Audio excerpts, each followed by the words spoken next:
श्रीमहागणाधिपतये नमः। सदाशिवसमारम्भाम् शङ्कराचार्यमध्यमाम् अस्मदाचार्यपर्यन्ताम् वन्दे गुरुपरम्पराम्।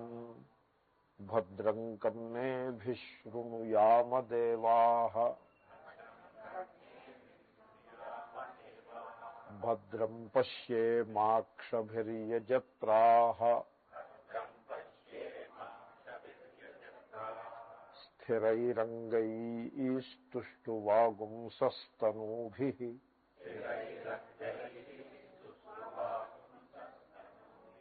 व्यशेम देवहितं यदायुः। स्वस्ति न इन्द्रो वृद्धश्रवाः स्वस्ति नः पूषा विश्ववेदाः स्वस्ति नस्तार्क्ष्यो अरिष्टनेमिः स्वस्ति नो बृहस्पतिर्दधातु। ओम शांति शांति शांति। ब्रह्मा देवानां प्रथमः संबभूव विश्वस्य कर्ता भुवनस्य गोप्ता सब्रह्म विद्याम् सर्वविद्या प्रतिष्ठाम् अथर्वाय ज्येष्ठपुत्राय प्राह।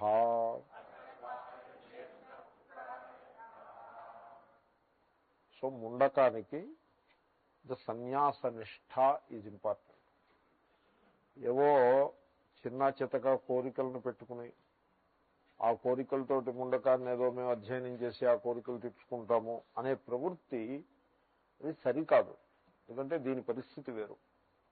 ఇక్కడ మనస్సులో ఉండే కామనలను అన్నిటినీ కూడా పరిత్యాగం చేసేసి జీవిత శైలిని ఈశ్వర శరణాగతి ఈశ్వరుడికి అప్పచెప్పి సాక్షి రూపంగా జీవిస్తూ భయము భవిష్యత్తు గురించిన భయము గతాన్ని గురించిన శోకం ప్రక్కన పెట్టి ప్రసన్న చిత్తుడై వైరాగ్యం కలవాడై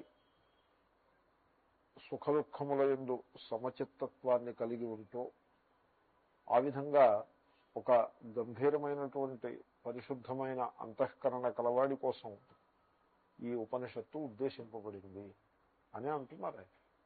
ఎందుకంటే అధికారం దగ్గర మొహమాట పడితే ప్రయోజనం ఏముంది? దాన్ని డైల్యూట్ చేసి ఎందుకు why anybody should dilute it. So that is how it is. ఎప్పుడు కూడా ఐడియల్ని మనం చెడగొట్టకూడదు. మనం ఐడియల్ దగ్గరికి వెళ్ళే ప్రయత్నం స్లోగా చేసుకోవచ్చు, అర్జెంట్ లేదు. బట్ ఐడియల్ని మన స్థాయికి దిగలాగా రాదు. So that is how it is. ఈ విషయాన్ని ఇక్కడ శృతి మనకి బోధిస్తూ ఉంది. నా కర్మ సహిత ఈ కామ్యకర్మలు నేను కర్తను నేను భోక్తను అనే ఒక ధోరణితోటి అనే ఒక నిశ్చయంతో చేసేటువంటి ఈ కర్మజాలం ఏదైతే కలదో దానికి ఆత్మజ్ఞాన నిష్టకి పొత్తు కుదరదు అని. ఎందుకంటే పొత్తు ఎందుకు కుదరదు అంటే ఏదో కర్మ విరోధంతో అలా చెప్తున్నామని కాదు. కర్మ చేయాలి అంటే వాడు కర్త భోక్త అయి ఉండాలి. That is the fundamental thing. కర్మ ఈజ్ డన్ బై ఎ కర్త బికాజ్ హీజ్ ఎ భోక్త. ప్రతి మానవుడు కూడా భోక్త, ఎంజాయర్. ఇప్పుడు ఎంజాయ్మెంట్ కోసమే చూస్తూ ఉంటాడు. This is the worst part in the life of a person. ఎప్పుడూ ఎంజాయ్మెంటే. భార్యని ఐ లవ్ యూ అంటాడు, but he says that only because he is an enjoyer. And చిల్డ్రన్ని ఐ లవ్ యూ అంటాడు, again he is an enjoyer. This is how it is. That attitude should go. ఆ enjoyership చాలా corruptive thing it is. ఎంజాయర్గా ఎప్పుడైతే భోక్తగా ఎప్పుడైతే ఉన్నాడో కర్త ఏవో కర్మలు చేస్తూ ఉంటాడు.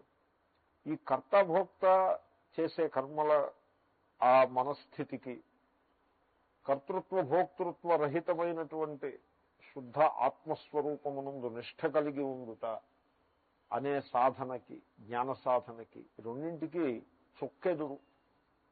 కాబట్టి each has its own relevance. కాబట్టి నువ్వు కర్తాభోక్తగా ఉన్నట్లయితే ఆ స్థితి వేరు. ఇక్కడ ముండకం దగ్గర కర్తృత్వ భోక్తృత్వ రహితమైనటువంటి శుద్ధాంతఃకరణము కలిగిన వ్యక్తి ఇక్కడ అధికారి. ఆ విషయాన్ని శృతి చెప్పబోతోంది. ఇక్కడ ఇదే ముండకంలోనే భైక్ష్యచర్యాం చరంతః సన్యాసయోగాత్ అని ఆ మంత్రం రాబోతోంది. ఇతి చ బ్రువన్ దర్శయతి. సో సన్యాసయోగము అంటే సర్వకర్మ సన్యాసపూర్వక జ్ఞాననిష్ట అని పేరు. సో కామ్యాది కర్మలనన్నిటినీ కూడా త్యాగం చేసి ఆత్మస్వరూప నిష్ఠుడై అంతర్ముఖుడై ఉండుట. తర్వాత కర్మత్యాగము అన్నది, కర్మత్యాగంలో ఫిజికల్ గా కర్మల త్యాగం అని కూడా అర్థం చేసుకునే అవకాశం ఉన్నది. Even that is there. ఉదాహరణకి కామ్యకర్మల్ని త్యాగం చేయమని శ్రీకృష్ణుడు గీతలో చెప్తాడు, వేదం కూడా చెప్తాడు. ఉంటే కామ్యకర్మలను పట్టుకు వేలాడడం సరికాదు. లోకంలో జనులు మరి టూ మచ్ ఆఫ్ కామ్యకర్మ బుద్ధి పెట్టుకుని ఉంటారు. అది శాస్త్రదృష్ట్యా అది శోభ కాదు. సో కామ్యకర్మల్ని పరిత్యాగం చేసి కేవలం నిత్యకర్మానుష్ఠానంతో, అంటే స్వార్థంతో చేసే కర్మల్ని పక్కన పెట్టి ప్రేమతో చేసే కర్మల్ని చేస్తూ ఉండటం, అది ఆ రకంగా నిత్యకర్మానుష్ఠానం. అలా ఆ గ్రోత్ ముందు వస్తే ఆ తరువాత బ్రహ్మణ్యాధాయ కర్మాణి సంగం త్యక్త్వా కరోతి యః లిప్యతేన సపాపేన పద్మపత్రమివాంభస ఇత్యాది గీతా శ్లోకాల్లో. సో అలాగే కర్మణ్యభిప్రవృత్తోపి నా కరోతి సహా, చుట్టూ బోలంత యాక్టివిటీ ఉంటుంది, కానీ అతడు కర్త కాడు. సో మీరు కర్తృత్వాన్ని ఎప్పుడైతే విడిచిపెట్టేశారో అది కర్మ పరిత్యాగం. సో ఆ విధంగా దాన్ని సర్వకర్మ సన్యాసపూర్వక ఆత్మజ్ఞాన నిష్ఠ అని అంటారు. అది మనకు ముందు వస్తుంది. దానికే సన్యాసయోగము అని పేరు. దాన్ని కూడా ఇక్కడ శృతి మనకి చూపించబోతోంది. కాబట్టి ఇక్కడ చెప్పబోయే జ్ఞానాన్ని కర్మతోటి సింథసైజ్ చేయకూడదు, సమన్వయం చేయాలి, కానీ సముచ్చయం చేయకూడదు. సమన్వయం వేరు, సముచ్చయం వేరు. సమన్వయము అంటే ఏమిటి? ఇంటర్మీడియట్ పాస్ అయ్యాక బీఎస్సీ చదవటం, బీఎస్సీ పాస్ అవటం, ఈ డిగ్రీ సంపాదించి ఆ తర్వాత ఆ డిగ్రీ సంపాదించడం, ఇది సమన్వయం. సముచ్చయం అని ఒక ట్యూటోరియల్ కాలేజ్ అడ్వర్టైజ్మెంట్ చూశాను. In one sitting both intermediate and BSc you can pass. This is సముచ్చయ. మామూలుగా నేను అనుకునేవాడిని ఇంటర్ పాస్ అయ్యి బీఎస్సీ చదవాలని. వీడు వన్ సిట్టింగ్ లో అన్ని సెటిల్ చేసేస్తాను అంటాడు. పైసలు తీసుకుని సెటిల్ చేసేస్తారు కూడా. సో ఇది సముచ్చయ. వన్ సిట్టింగ్ లో ఇంటర్ పాస్ అయిపోయి బీఎస్సీ పాస్ అయిపోయి ఎంఎస్సీ కూడా పాస్ అయిపోయి, what kind of thing it is? ఇది సముచ్చయ. సో దిస్ కైండ్ ఆఫ్ సముచ్చయం అంటే ఒకే వ్యక్తి ఒకే కాలంలో ఆచరిస్తే దాన్ని సముచ్చయం అంటారు. సమన్వయం అంటే ఒకే కాలంలో వేరువేరు వ్యక్తులైనా ఆచరించాలి, లేకపోతే ఒకే వ్యక్తి వేరువేరు కాలాల్లోనైనా ఆచరించాలి. అంటే ముందు గృహస్థిగా ఉండే కర్మానుష్ఠానం చేసుకుని కొంత అంతఃకరణ శుద్ధిని సంపాదించి ఆ తర్వాత అంతర్ముఖుడై కర్మ సన్యాసపూర్వక ఆత్మజ్ఞాన నిష్ఠయందు నిలబడి ఉంటాడు. That is the growth, that is సమన్వయ. ఒకదాని తర్వాత ఒకటి వస్తుంది, అయ. సో ఇది సమన్వయానికి అంగీకారమే కానీ సమన్వయాన్ని నిజంగా శాస్త్రం చెప్తుంది. సముచ్చయము ఈజ్ నాట్ యాక్సెప్టబుల్ అని మనకి చెప్పడం అయింది. దీని మీద ఇంకా కొంత నిరూపణ ఇస్తున్నారు. ఈ నిరూపణని మీరు సరైన స్పిరిట్ తోటి అర్థం చేసుకోవాలి. కర్మకి జ్ఞానానికి ఉండేటువంటి రిలేషన్షిప్ని ఇక్కడ చర్చించబోతున్నారు. ఆ రిలేషన్షిప్ని ప్రాపర్గా అర్థం చేసుకోవాలి. కర్మ విషయంలో మనకు ఏదైనా కొన్ని రాంగ్ నోషన్స్ ఉంటే వాటిని సెటరైట్ చేసుకోవాలి. తర్వాత ఈ నిరూపణ ఏదైతే కలదో దీన్ని మన జీవితానికి సరైన పద్ధతిలో అన్వయించుకోవాలి. ఇప్పుడు ఏవో కర్మలు చేస్తుంటే వాటిని మానేయమని కాదు. యూ కంటిన్యూ టు డూ కర్మ. వాట్ ఈజ్ ది కర్మ, దాని స్కోప్ ఎంత, దాని స్వరూపం ఎట్టిది, జ్ఞానానికి దానికి ఉండే సంబంధం ఏమిటి, జ్ఞానంలోకి వెళ్ళాలనుకున్నవాడు ఆ కర్మ విషయంలో ఎటువంటి ప్రవృత్తిని కలిగి ఉండాలి. All these things are important కదా. Clarity of vision is important. కొంతమంది ఏం చేస్తారంటే ఏదో ఒక దాని మీద ముందు ఫిక్స్ అయిపోయి ఉంటారు, ప్రెజుడిస్డ్ అయిపోయి ఉంటారు. మాకు కర్మే కావాలి అని ప్రెజుడిస్. కర్మ ఎందుకు కావాలి? What for? Why you should have that kind of a prejudice? కర్మ ఒక స్థాయి వరకు మనకి సహకరించి ఆ తర్వాత దాని నుంచి పైకి ఎదిగిపోవాలనే పరిస్థితి వస్తే we leave it and grow. ఇప్పుడు బీఎస్సీ చదవడం అయిపోయిన ఉంటున్నా ఇంకా అదే కాలేజీ, అదే పాత గుర్తులు, తీపి గుర్తులు ఉంటే అక్కడే కూర్చుంటామా? వెళ్ళిపోతాం ఎదరికి. యూనివర్సిటీ ఎడ్యుకేషన్ అయిపోయిన వెంటనే యూనివర్సిటీ వదిలిపెట్టి రోడ్డు మీద పడతాం. Everywhere you grow further. ఎప్పుడు కూడా మనిషి he has to move forward. He should not get stuck in something. కర్మమని ఉపాసనమని you should not get stuck there. You should move forward. So చెరైవేతి చెరైవేతి ఋగ్వేద మంత్రం. చెరైవేతి చెరైవేతి, ముందుకున్నాడు ఆగిపోవద్దు. సో కర్మ ఉపాసన జ్ఞానము. కొంతమంది కర్మలో ఇరుక్కుపోయి ఉంటారు, ఇంకా అక్కడి నుంచి కదలరు, అక్కడ తిష్ట వేసేస్తారు ఉంటాయి. కొంతమంది ఉపాసనలో తిష్ట వేసేస్తారు. ఆ దోషం వాళ్ళు ఎందుకు చేస్తారంటే, ఆ పొరపాటు జీవితంలో ఎందుకు వస్తుందంటే, ఆ కర్మ యొక్క స్కోప్, పరిధి ఏదైతే కలదో దాని గురించి సరైన అవగాహన లేకపోవడం.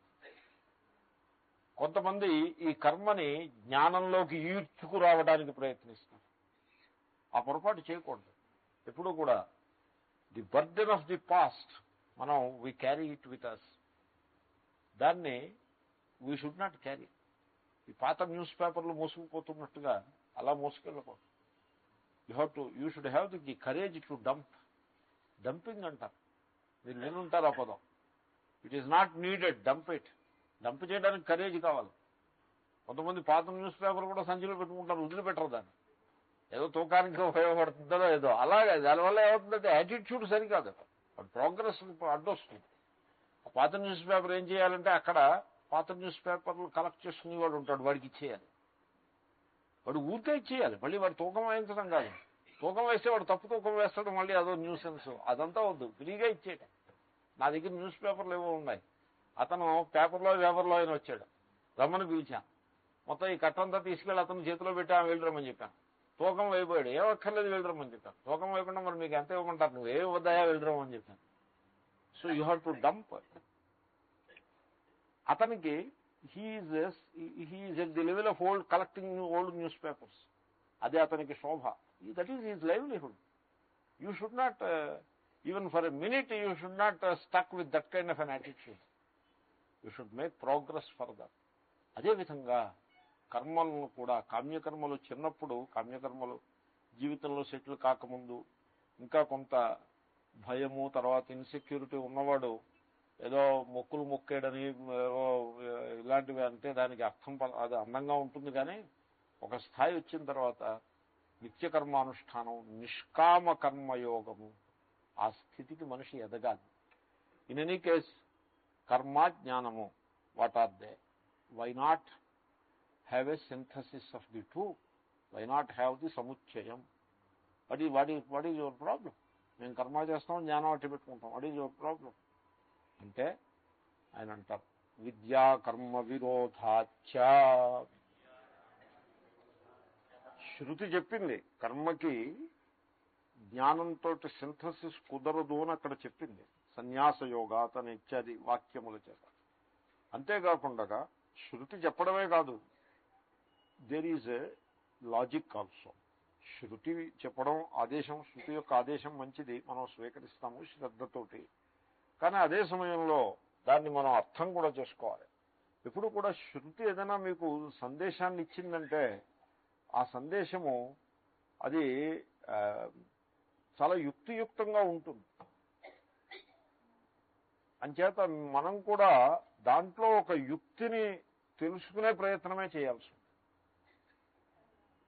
యుక్తియుక్తంగా లేకపోతే ఏదైనా కొన్ని కస్టమ్స్ అండ్ కన్వెన్షన్స్ అని ఉంటాయి, అవి సంప్రదాయం పేరిట చలామణి అవుతూ ఉంటాయి.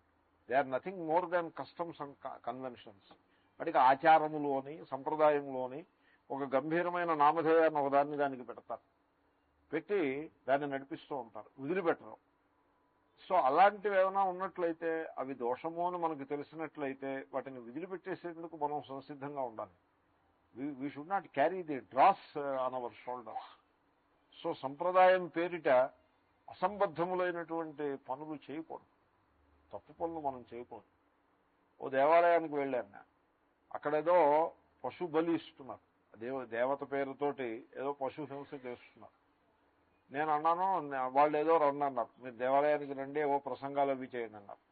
నేను అన్నాను, మీరు పశు హింస చేసే మాట అయితే నేను ప్రసంగాలు అవి చేయను, నేను రాను కూడా అని చెప్పాను. అంటే అంటారు, మాకు ఇది మా తాత ముత్తాతల కాలం నుంచి సంప్రదాయంగా వస్తుందండి అంటాడు. ఆయన కోపం కూడా వచ్చింది నేను రానన్నానని. మా తాత ముత్తాతల కాలం నుంచి సంప్రదాయంగా వస్తుందండి అంటే, what you mean by that? That is silly. So శృతి చెప్పింది అని కాదు, దాంట్లో ఉన్నటువంటి యుక్తిని కూడా మనం తెలుసుకోవాలి. అంచేతే శంకరులు ఎప్పుడు అలా శృతి అని చెప్పేసి కోట్ చేసి వదిలిపెట్టారు. శృతి, స్మృతి, న్యాయము. శృతి అంటే అపౌరుషేయ వాక్కు, స్మృతి అంటే అదే జ్ఞానము మహర్షుల యొక్క అనుభవంలో ఎలా ఉన్నది, న్యాయము అంటే మీ రేషనల్ థింకింగ్లో ఈ వాక్యాన్ని ప్రవేశపెట్టి how much you have understand. అది వరుస. శృతి, స్మృతి, న్యాయ. సో ఇక్కడ ఆయన న్యాయాన్ని చెప్తున్నారు. యుక్తి, న్యాయం అంటే యుక్తిని బోధిస్తున్నారు. ఏమిటంటే ఇది విద్యా కర్మ విరోధాచ. చ అంటే అండ్, నాట్ ఓన్లీ శృతి said but also logically also. విద్య అంటే జ్ఞానమునకు, ఆత్మజ్ఞానానికి, కర్మకు విరోధము. విరోధము అంటే చుక్కెదురు. They are oppose to each other. ఆ కారణం చేత కూడా కర్మసహిత జ్ఞానము అనేది కుదరదు. అది విద్యాకర్మ విరోధాచ్య అన్నది సంగ్రహ భాష్యం అంటారు. అలాగే భాష్యం చదివి అలవాటు ఉన్న వాళ్ళకి అది తెలుసుకునే ఉంటుంది. అంటే బ్రీఫ్గా ఓ స్టేట్మెంట్ ఒకటి చేసి దాన్ని తర్వాత వివరిస్తారు. ఏమిటి జ్ఞానానికి కర్మకి విరోధమే ఉంది అది వివరిస్తున్నారు. నహి బ్రహ్మాత్మైకత్వ దర్శనేన సహా కర్మ స్వప్నేపి సంపాదయుతుం శక్యం. అది చాలా ఇంపార్టెంట్ స్టేట్మెంట్. ఇంతకుముందు నేను ఒక 2 సార్లు ఎక్స్ప్లెయిన్ చేశాను, ఇంకో ఉపనిషత్తులో ఎక్స్ప్లెయిన్ చేశాను. ఈ ఉపనిషత్తులు మళ్ళీ ఎప్పటికప్పుడు కొత్త. సో బ్రహ్మాత్మైకత్వ దర్శనము అని ఒకటి ఉన్నది. కర్మ చేయాలంటే వాడు కామన కలవాడై ఉండాలి. ఏదో ఒక కామన ఉండాలి అంటే తనలో తనకు ఒక వెలితి వాడికి అనుభవానికి రావాలి. నేను వెలితి గలవాడను అంటే అపూర్ణుడను, నాకు ఇది లేకపోతే నాకు లోటు అనే అనుభవం వాడికి కలగాలి. ఆ అనుభవం, అలాంటి అనుభవం వాడికి కలగాలి అంటే వాడు అజ్ఞాని అయి ఉండాలి. ఎందుకంటే ఆత్మ పూర్ణం, ఆత్మ బ్రహ్మది. బ్రహ్మాత్మైకత్వ దర్శనం. బ్రహ్మ ఆత్మ. బ్రహ్మ అంటే పూర్ణం ఇత్యర్థ. సో ఏ పూర్ణత్వాన్ని సంపాదించాలని నీవు ప్రయత్నిస్తున్నావో, ఏ పూర్ణత్వము ఈ కామన తీరుట ద్వారా లభిస్తుందని నువ్వు అనుకుంటున్నావో, ఆ పూర్ణత్వము నీ యందు ఇప్పటికే సిద్ధమై సంసిద్ధమై ఉన్నది. నీవు ఆ సత్యాన్ని తెలుసుకోలేకపోవట చేతనే నీవు ఈ కామన కర్మ అనే రూట్లో ప్రయాణం చేస్తున్నావు అని శృతి చెప్తుంది. చెప్తే వీడికి బ్రహ్మాత్మైకత్వ దర్శనేన, నేను పూర్ణుడను, నా యందు ఏ లోటు లేదు, I'm happy, not because some desire is fulfilled. ఆ కారణంగా నేను హ్యాపీ కాదు.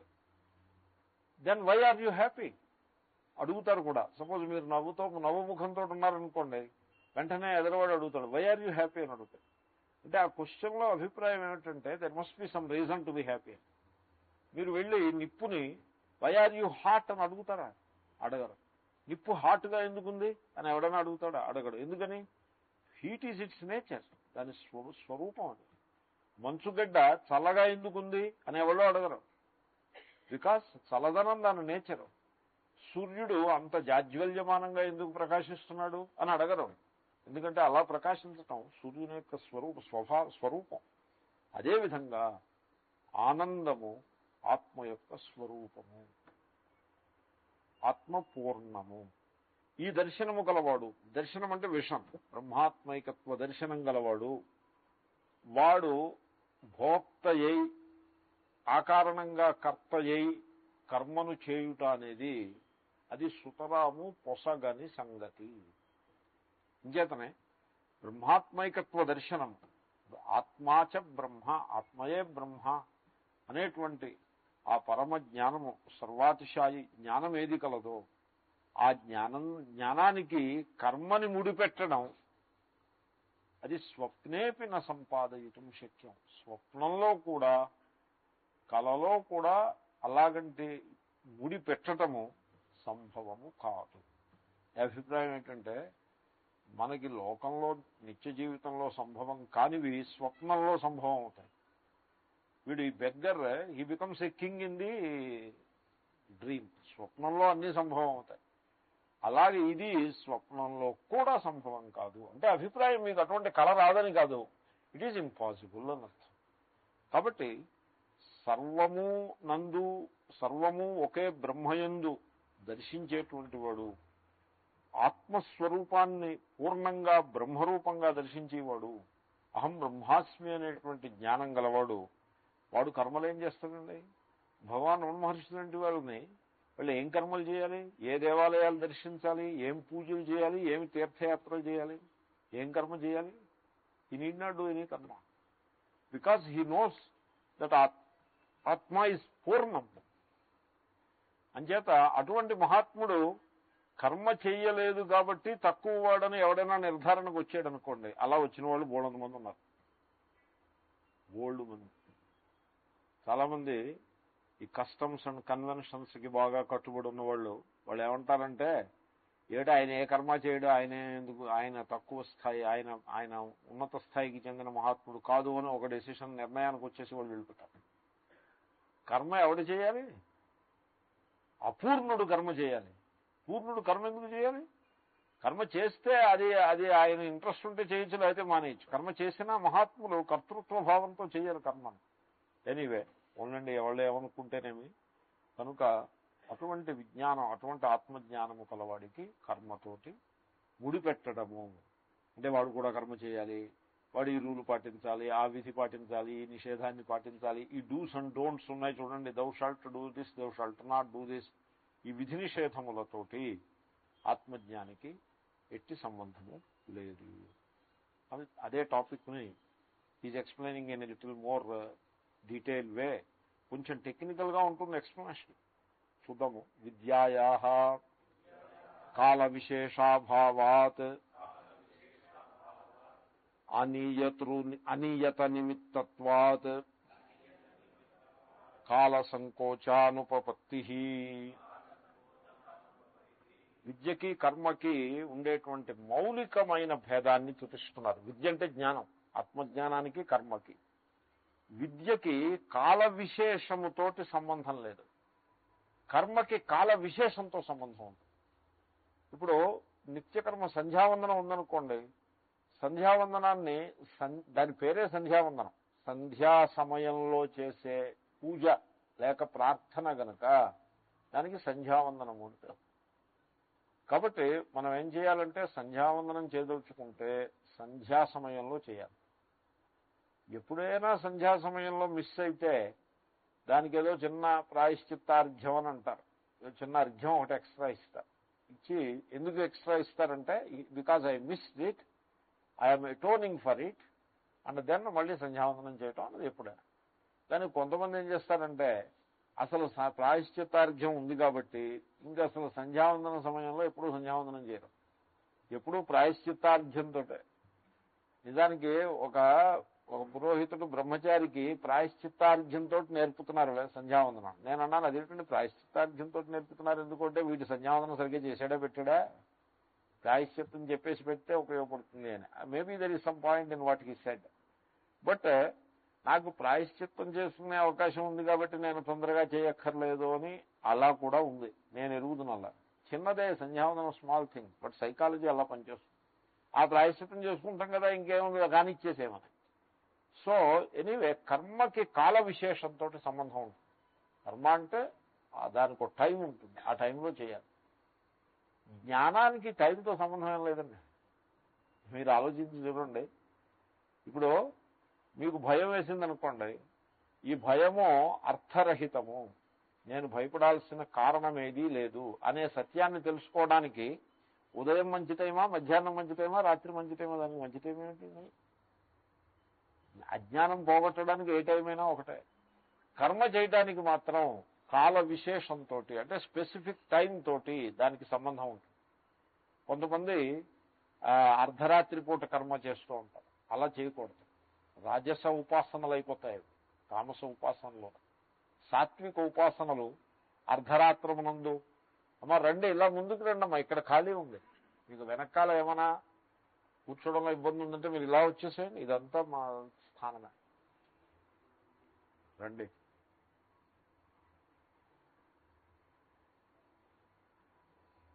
వారు బొలారం నుంచి వచ్చారు. వాళ్ళందరూ వేదాంతం బాగా శ్రవణం చేసిన వారు. దేనో ఎనీవే, కాల విశేషంతో సంబంధము కర్మకి ఉంటుంది. అంచేతనే కర్మని ఆ సరైన కాలంలో చేయాలి. వసంతే వసంతే జ్యోతిషాయ చేత, జ్యోతిష్టోమము అనే యజ్ఞం ఒకటి ఉంది, దాన్ని వసంత ఋతువులో చేయాలి. సో మీరు ఉపవాసం ఉండాలనుకోండి, ఏకాదశి వరకు వేచి ఉండి ఏకాదశి నాడు ఉపవాసం ఉండాలి. డైటింగ్ కోసం మీరు వేచి ఉండక్కర్లేదు, you can do it any time. ఇప్పుడు ఉపవాసం ఉండాలంటే ఒకటికు అంటే అదొక వ్రతం అన్నమాట. దేవుడి యొక్క ఆరాధనా రూపంగా మీరు ఉపవసించాలి అనుకుంటే Ekadashi you have to wait for it. So ఏదో అకౌంట్ కోసం చేసినట్టుగా పొన్నండి ఏకాదశి అయితే రేపు మరో పని ఉంది నాకు, ఇవాళ చేసేస్తాను, దాన్ని దేనికి అకౌంట్ వేసేస్తానంటే అలా కుదరదు. You have to wait for it. ఆ కర్మకి ఆ కాలము. జ్ఞానానికి కాల విశేషంతో సంబంధం లేదు. సో చూడండి, కర్మకి జ్ఞానానికి ఎంత మౌలికమైన తేడా ఉందో. ఇప్పుడు కాలము అన్నది, కాలము, దేశము, నిమిత్తము ఇలాంటివి ఒక స్థితిని నిరూపించేటువంటి మౌలికమైన అంశాలు. ఎందుకంటే ఏదైనా దేశకాలంతో కలిసే ఉంటుంది. సో కాలము, దేశము అనే అంశాల్లోనే తేడా వచ్చేసిందంటే అవి మౌలికంగా చాలా భిన్నములు, వాటిని కలపడం కుదరదు అని మనకి స్పష్టమైపోతుంది. సో కాల విశేషాభావాత్. తర్వాత అనియత నిమిత్తత్వాత్. కర్మకి ఒక నియతమైన నిమిత్తం ఉంటుంది, అంటే ఖచ్చితమైన నిమిత్తం ఉంటుంది. నైమిత్తికస్య పుత్రజన్మాది నీతి నిమిత్తకత్వాదే. ఓకే. ఇప్పుడు జాతకర్మ అని ఒకటి ఉంది. జాతకర్మ అనే పేరు విన్నారా మీరు? ఎప్పుడు చేస్తారు జాతకర్మ? పుత్రే జాతే యదష్టాకపాలం నిర్వపతి. పుత్రుడు జన్మించినప్పుడు జాతకర్మ చేస్తారు. సపోజ్ పుత్రుడు కలగలేదనుకోండి, పుత్రుడు అంటే పుత్రశబ్దం చేత పుత్రిక కూడా గ్రహింపబడుతుంది. సంతానం కలగలేదనుకోండి, సంతానం కలగలేదంటే అర్థం ఆమె ఆ భార్య గర్భవతి కాలేదు, సంతానం కలగలేదు ఫర్ సమ్ రీజన్. అప్పుడు ఇంక జాతకర్మ చేయక్కర్లేదు. కాబట్టి కర్మకి నియతమైన, అంటే స్పెసిఫిక్ ప్రీ కండిషన్, నియత నిమిత్తం. జ్ఞానానికి అటువంటి నియత నిమిత్తం ఏమీ లేదు. అంటే మీరు మీ స్వరూపము పూర్ణము, మీలో ఏ వెలితి లేదు, మీ యందు భయపడటానికి లేకపోతే ఇన్సెక్యూరిటీ ఫీల్ అవటానికి హేతువేమీ లేదు, శోకించటానికి కారణము లేదు. అశోచ్యానన్వశోచస్వం శ్రీకృష్ణుడు చెప్తాడు గీతలో. సో శోకించటానికి హేతువు లేదు అని ఈ సత్యాన్ని మీరు గ్రహించాలనుకోండి, దానికి నిమిత్తం ఏమి ఉండాలి? కొడుకు పుట్టాక గ్రహించాలా, కూతురు పుట్టాక గ్రహించాలా, లేకపోతే పెళ్ళైన తర్వాత గ్రహించాలా? ఎప్పుడు గ్రహించాలి అది? అలాగంటే నిమిత్తము ఏమీ ఉండదు. వస్తు స్వరూప ఆత్మస్వరూపాన్ని, వస్తువు యొక్క యథార్థ స్థితిని తెలుసుకోవటానికి ఓ నిమిత్తం ఏం అక్కర్లేదు. ఆ జ్ఞానము మనకి ఫలదాయకము. ఆ జ్ఞానం లేకపోవడం చేతనే మనం సాంసారిక దుఃఖాన్ని అనుభవిస్తూ ఉన్నాము. ఆ జ్ఞానం కలిగినట్లయితే శోకం పోయే, దుఃఖం పోయే, మోహము అంటే భ్రాంతి తొలగిపోయింది. అంతే, దట్స్ ఆల్. ఇంకా you don't need any other reason to know. Why should you need a reason to know? In fact the only reason to know is that you do not know. You don't need any other reason. జ్ఞానం మీరు కావాలనుకుంటే మీరు అజ్ఞానం పోగొట్టుకోవాలి. అజ్ఞానం ఉంది అనే భావన మీకు కలిగితే మీకు జ్ఞానానికి మీరు అధికారులే. అదే మాకు ఏ అజ్ఞానం లేదని మేము బాగానే ఉన్నామని మీరు అనుకుంటే సరే, అది వేరే సంగతి. అప్పుడు ఇంకా మీకు అధికారం లేదు. కాబట్టి నియత నిమిత్తము అనేది కర్మకుంటూ ఉంటుంది, అది జ్ఞానానికి లేదు.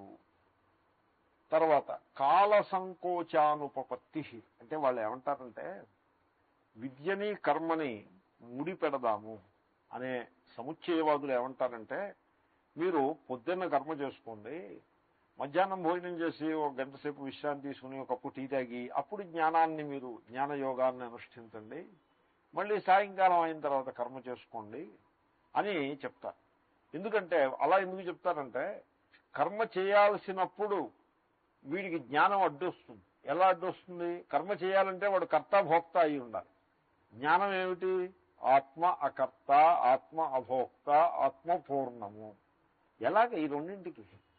కాబట్టి నువ్వేం చేస్తావంటే పొద్దున్న పూట నేను కర్తని భోక్తని అనుకో, మధ్యాహ్నం నిద్రలేచి ఛాయ్ తాగిన తర్వాత నేను ఆత్మ పూర్ణుడను, అకర్తను, అభోక్తను అనుకో. ఈ లోపల సాయంకాలం అస్తమయం అవుతుంది, అప్పుడు మళ్ళీ జ్ఞానాన్ని డంప్ చేసేసి నేను కర్తను భోక్తను అనుకుని ఆ రకంగా కర్మ చేసేప్పుడు కర్మ చేసుకో, కర్మ చేయక్కర్లేనప్పుడు జ్ఞానం అట్టి పెట్టుకో, ఆ రెండు కూడా అట్టి పెట్టుకో అని ఇది సముచ్చయం. ఈ రకంగా జ్ఞానానికి కాల సంకోచం చేయటం అంటే జ్ఞానాన్ని ఒక దినంలో కొంతకాలమునందు మాత్రమే ఆ జ్ఞానాన్ని కలిగి ఉండాలి. నేను కర్తను భోక్తను కాదు, నేను పూర్ణుడను అనే దర్శనము అనే విషన్ మధ్యాహ్నం అప్పుడు మాత్రమే ఉండాలి, పొద్దున్నప్పుడు సాయంకాలం అప్పుడు ఉండకూడదు.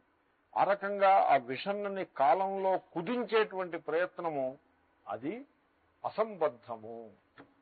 Either you have the vision for all the time or you don't have it, that's it.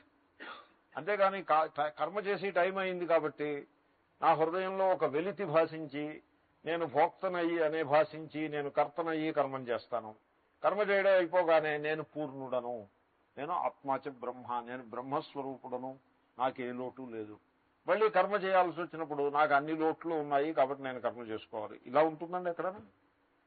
అలా ఉండదు. సో కాబట్టి ఆ విధంగా సముచ్చయం చేయటం కోసం కర్మకి ఎలాగైతే కాలంతో దానికి సంబంధాన్ని కలిపి ఉన్నదో పరిస్థితి, ఆ విధంగా జ్ఞానానికి కూడా కాల సంబంధాన్ని పెట్టి కాలములో జ్ఞానాన్ని ఇమిడ్చేటువంటి ప్రయత్నం ఏదైతే కలదో ఇది సుతరాము తగదు. కాల సంకోచ అనుపపత్తి. సంకోచము అంటే కన్స్ట్రిక్ట్ చేయడం, జ్ఞానాన్ని ఒక విశిష్ట కాలానికి దాన్ని తగ్గించటం అనేటువంటి ప్రయత్నము తగదు, యుక్తియుక్తంగా ఉండదు. విషన్ అన్నది ఇప్పుడు ఏదైనా మీకు విషన్ ఉందనుకోండి, you will have it all the time. ఇప్పుడు మీరు ఒక వ్యక్తి గురించి పొరపాటుగా అభిప్రాయపడ్డారు, మీకు తెలిసింది ఆ వ్యక్తి మనం పొరపడ్డామో అతను చాలా మహాత్ముడు గొప్పవాడు అని తెలిసింది. తెలిసిన వెంటనే ఆ జ్ఞానం మీకు ఓ గంట ఉండి ఇంకో గంట ఉండి మళ్ళీ వచ్చి మళ్ళీ అలా ఉండదు. అది దాన్ని జ్ఞానం అనరు. ఒకసారి విషన్ వచ్చిందంటే క్లీన్ అంతే. ఇంకా మీకున్నటువంటి ఆ కాబ్ వెబ్స్ అని అంటారు, రాంగ్ ఐడియాస్, హేజీ ఐడియాస్ అవన్నీ కూడా అవతలకి పోతాయంతే, క్లీన్ అయిపోతుంది మైండ్. దాన్ని జ్ఞానం అంటారు. కానీ ఓసారి పూర్ణత్వము ఇంకోసారి అపూర్ణత్వము అదేమి జ్ఞానం అది? కాబట్టి జ్ఞానానికి కాల సంకోచము కుదరదు, కర్మకిచ్చి కాల సంకోచము తప్పనిసరిగా ఉంటుంది. సో నిమిత్తము సంబంధం లేనిది, కాల సంబంధం లేనిది, దేశ సంబంధం లేనిది జ్ఞానం. ఈ సంబంధాలన్నీ ఉన్నది కర్మ. నువ్వేమో దీనికి దానికి సముచ్చయం ఎలా కుదురుతుంది? Not possible. తర్వాత యత్తు గృహస్థేషు బ్రహ్మ విద్యా సంప్రదాయ కర్తృత్వాది లింగం నతత్ స్థితన్యాయం బాధితుముత్సహతే. దీని మీద మళ్ళీ ఓ శంక. ఏమంటే జ్ఞానానికి కర్మకి సముచ్చయము అంటే సింథసిస్ మీరు కుదరదన్నారే, కానీ మనం మహాత్ముల యొక్క జీవితాలను చూసినట్లయితే గృహస్థులు కూడా జ్ఞానులుగా ఉన్నటువంటి సందర్భాలు కనబడుతున్నాయి. మనం నిన్న అనుకున్నాం ఏమని? సర్వాశ్రమిణాం అధికార, అన్ని ఆశ్రమముల వాళ్ళకి కూడా జ్ఞానమునందు అర్హత ఉన్నది అని అనుకున్నాం. అంతేకాకుండా మీరు ఈ మంత్రాన్ని చూడబోయినట్లయితే ఎదరెదర ఇక్కడ ఈ ఉపనిషత్తులోనే ఆ మహర్షులన్నీ కొన్ని పేర్లు వస్తాయి. వాళ్ళు ఈ బ్రహ్మ విద్యను నేర్చుకున్నారు. సో శౌనక మహర్షి అంగిరస్ దగ్గరికి వెళ్ళాడమే ఏదో అలాగుంది, నాకు పేరు గుర్తు, మనమే చూడబోతున్నాము. ఈ అంగిరస్ మహర్షి దగ్గరికి వెళ్ళిన శౌనకుడు ఉన్నాడే, ఈ శౌనకుడు గృహస్థు, ఈ అంగిరస్సు గృహస్థు.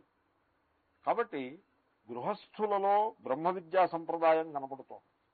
బ్రహ్మ విద్యా సంప్రదాయ కర్త అంటే బ్రహ్మ విద్యని తాను గురువు దగ్గర స్వీకరించి మళ్ళీ తన శిష్యుడికి ఆ విద్యని సంక్రమింపజేయుట, దీన్ని బ్రహ్మ విద్యా సంప్రదాయ కర్తృత్వము అంటారు. మనం చూసాం కదా, ఈ బ్రహ్మ విద్యా సంప్రదాయాన్ని ఆ చైన్ రూపంగా పరంపర రూపంగా తీసుకొచ్చినటువంటి మహాత్ములలో గృహస్థులు కూడా ఉన్నారు. నిజానికి హిరణ్యగర్భుడితో ప్రారంభమైంది ఈ సంప్రదాయం. హిరణ్యగర్భుడు గృహస్థ లేకపోతే ఏమో అది అలాంటి పెట్టండి, వీ కెనాట్ సే దట్. హిరణ్యగర్భుడు అంటే పరమేశ్వరుడు, ఆయన విరాట్ రూపుడు, ఇంక మళ్ళీ గృహస్థ ఏమిటి? ఇంకా ఆ తర్వాత అందరూ గృహస్థులే. ఆయనకి వశిష్ఠుడు మానసపుత్రుడు, వశిష్ఠుడి కుమారుడు శక్తి, శక్తి కుమారుడు పరాశరుడు, పరాశరుడి కుమారుడు వ్యాసుడు, వీళ్ళందరూ గృహస్థులే. శక్తి, పరాశరుడు, వ్యాసుడు వీళ్ళందరూ గృహస్థులు అంటే ఓ రకంగా గృహస్థులు. తర్వాత ఇంకా ఆ తర్వాత వ్యాస మహర్షి యొక్క కుమారుడు శుకుడు, ఆయన గృహస్థ కాదు, యతి. శుకుని ఇంకా కాబట్టి శుకునికి ఇంకా కుమారుడే ఉండడు, యతి కదా. కానీ జ్ఞాన సంప్రదాయం నడుస్తుంది, శిష్యుడు ఉంటాడు కదా. శుకుని శిష్యుడు గౌడపాదాచార్యుడు, గౌడపాదుని శిష్యులు గోవింద భగవత్పాదులు, ఆయన శిష్యులు శంకరులు, వీళ్ళందరూ సన్యాసులు. శంకరుని శిష్యులు తోటక, హస్తాములక, మళ్ళీ వాళ్ళు సన్యాసులు. కాబట్టి ఈ బ్రహ్మ విద్యా సంప్రదాయంలో ఆ ఆచార్య పరంపర ఏదైతే ఉందో దాంట్లో యతీశ్వరులు ఉన్నమాట వాస్తవమే, కేవల జ్ఞాననిష్ట గలవాళ్ళు. But at the same time గృహస్థులు కూడా ఉన్నారు కదా, వాళ్ళు బ్రహ్మ విద్యలో భాగంగా ఉన్నారు కాబట్టి వాళ్ళు జ్ఞాననిష్ట గలవాళ్ళు అని మనకి స్పష్టమవుతుంది. లేకపోతే ఆచార్యులు ఎలా అవుతారు? But at the same time they are గృహస్థాస్, దేర్ ఫోర్ కర్మానుష్ఠానం కూడా చేసి ఉండాలి. కాబట్టి కర్మ ప్లస్ జ్ఞానము రెండు సముచ్చయమే కుదురుతుంది అని శంక. దాని మీద శంకరులు అంటున్నారు, ఎత్తు గృహస్థేషు బ్రహ్మ విద్యా సంప్రదాయ కర్తృత్వాది లింగం. లింగం అంటే ఇండికేటర్. ఏమిటి ఇండికేషను? హీఈస్ ఏ పర్సన్. సే టేక్ శక్తి, శక్తే పౌత్రం అకల్మషం, శక్తి యొక్క పౌత్రుడు వ్యాస మహర్షి. శక్తి అనే మహర్షి ఉన్నాడు, ఆయన బ్రహ్మ విద్యలో ఈజ్ అన్ ఆచార్య, కాబట్టి జ్ఞానం ఆయన దగ్గర ఉంది. లింగం, లింగం అంటే indication. But at the same time he is a married gentleman, therefore as a గృహస్థ he must have performed certain కర్మాస్, దేర్ ఫోర్ కర్మ ఉన్నది. దిస్ ఈజ్ ది లింగం. గృహస్థ అనేది దేనికి లింగము? కర్మకి లింగం. బ్రహ్మ విద్యా సంప్రదాయంలో ఆచార్య పరంపరలో ఆయన పేరుంది, దాన్ని బట్టి దేనికి లింగం? అది లింగం అంటే సూచించేది అని అర్థం. లింగ్యతే అనేనేతి లింగ. సో కొండ కొమ్ముపై పొగొస్తోంది అంటే ఆ పొగ లింగము. దేనికి? నిప్పుకి లింగం. అక్కడ నిప్పు ఉందని మనకు తెలుస్తుంది. ఆ కొండ మీదకి ఎక్కి తొంగి చూడక్కర్లేదు, అలా చూడలేరు కూడా. సో అది అగ్నిపర్వతం అయినప్పుడు లోపల అగ్ని ఉందని మనకు తెలిసిపోతుంది పొగని బట్టి. సో పొగ లింగము. అలాగే బ్రహ్మ విద్యా సంప్రదాయంలో పేరుంది కనుక వాళ్ళు బ్రహ్మవేత్తలు, జ్ఞానులు. గృహస్థులు గనుక కర్మ, కాబట్టి సముచ్చయము అని పూర్వపక్షం. లింగం నతత్ స్థిత న్యాయం బాధితుముత్సహతే అని అంటారు శంకర్లు. అంటారు, చాలా హార్ష్ స్టేట్మెంట్ పాస్ చేస్తున్నారు ఆయన అంటారు, చూడు యుక్తి ఏమిటి?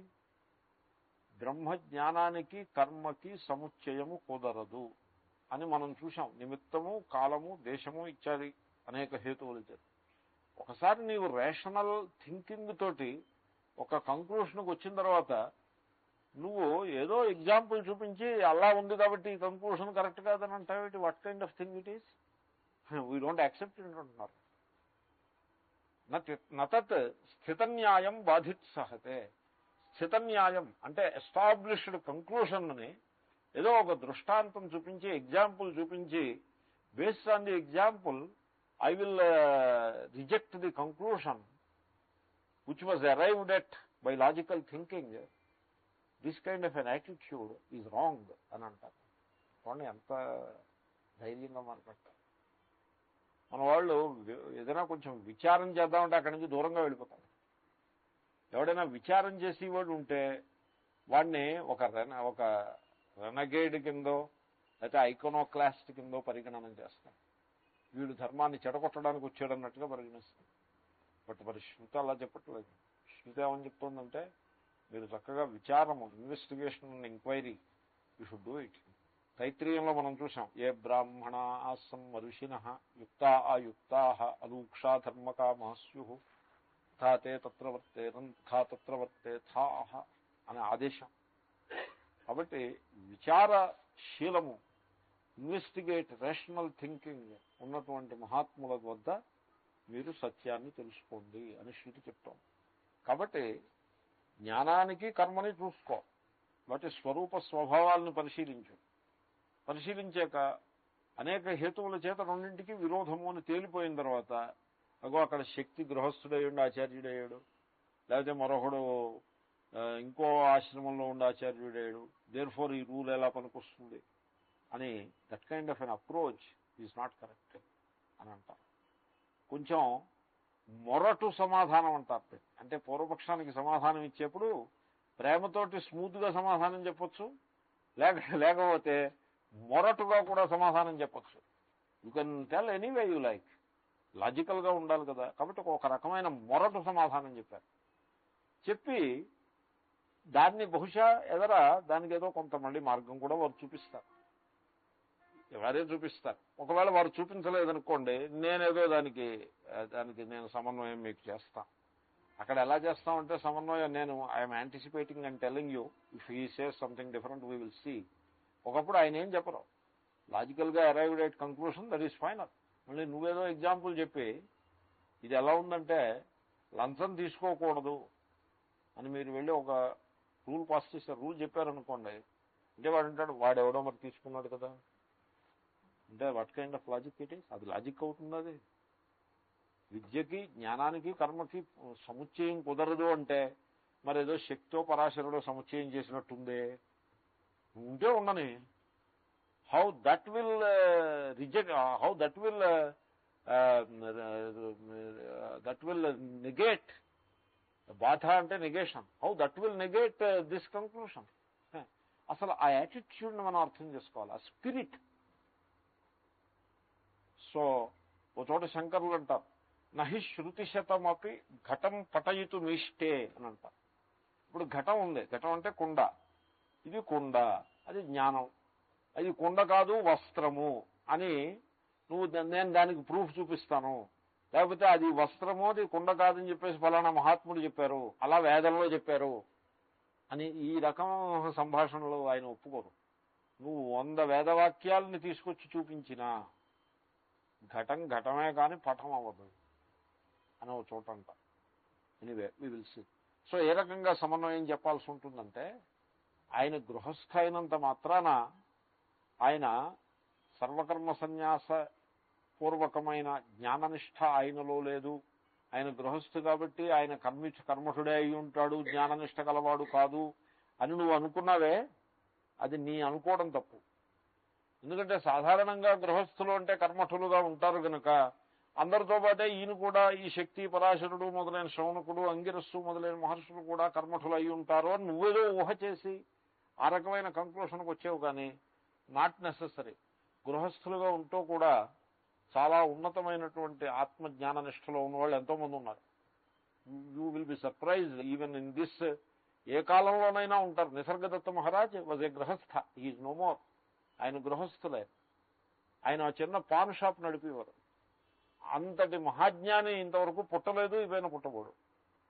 కాబట్టి గృహస్థ అయినంత మాత్రాన don't conclude anything on that basis. సూపర్ఫిషియల్గా చూసి అలాగేం కంక్లూడ్ చేయొద్దు. ఇప్పుడు ఒక మహాత్ముడు ఏదో పాతబడిన కొంపలో కూర్చుని ఉంటాడు అనుకోండి, ఈయన జ్ఞానం అయ్యి ఉండడు, ఎందుకంటే ఈయన చాలా ఏదో సింపుల్గా ఉన్నాడు, జ్ఞానం అయితే పెద్ద మఠం ఏదో ఉండాలి అని అలాగంటే conclusions they are not correct. So న్యాయము న్యాయమే. Will see. నహి చూడండి, నేను విధిశతం అని అంటున్నారు ఆయన కూడా. నేను శృతి శతం అన్నాను, ఇక్కడే ఉందా విధిశతే నాపి అనే మాట. విధిశతే నాపి తమః ప్రకాశయో ఏకత్వ సంభవ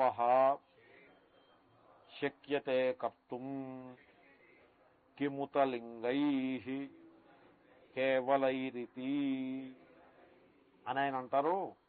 చీకటి వెలుతురు పరస్పర విరుద్ధములు. ఈ చీకటికి వెలుతురికి ఏకత్వాన్ని సంపాదించటము సంభవం కాదు.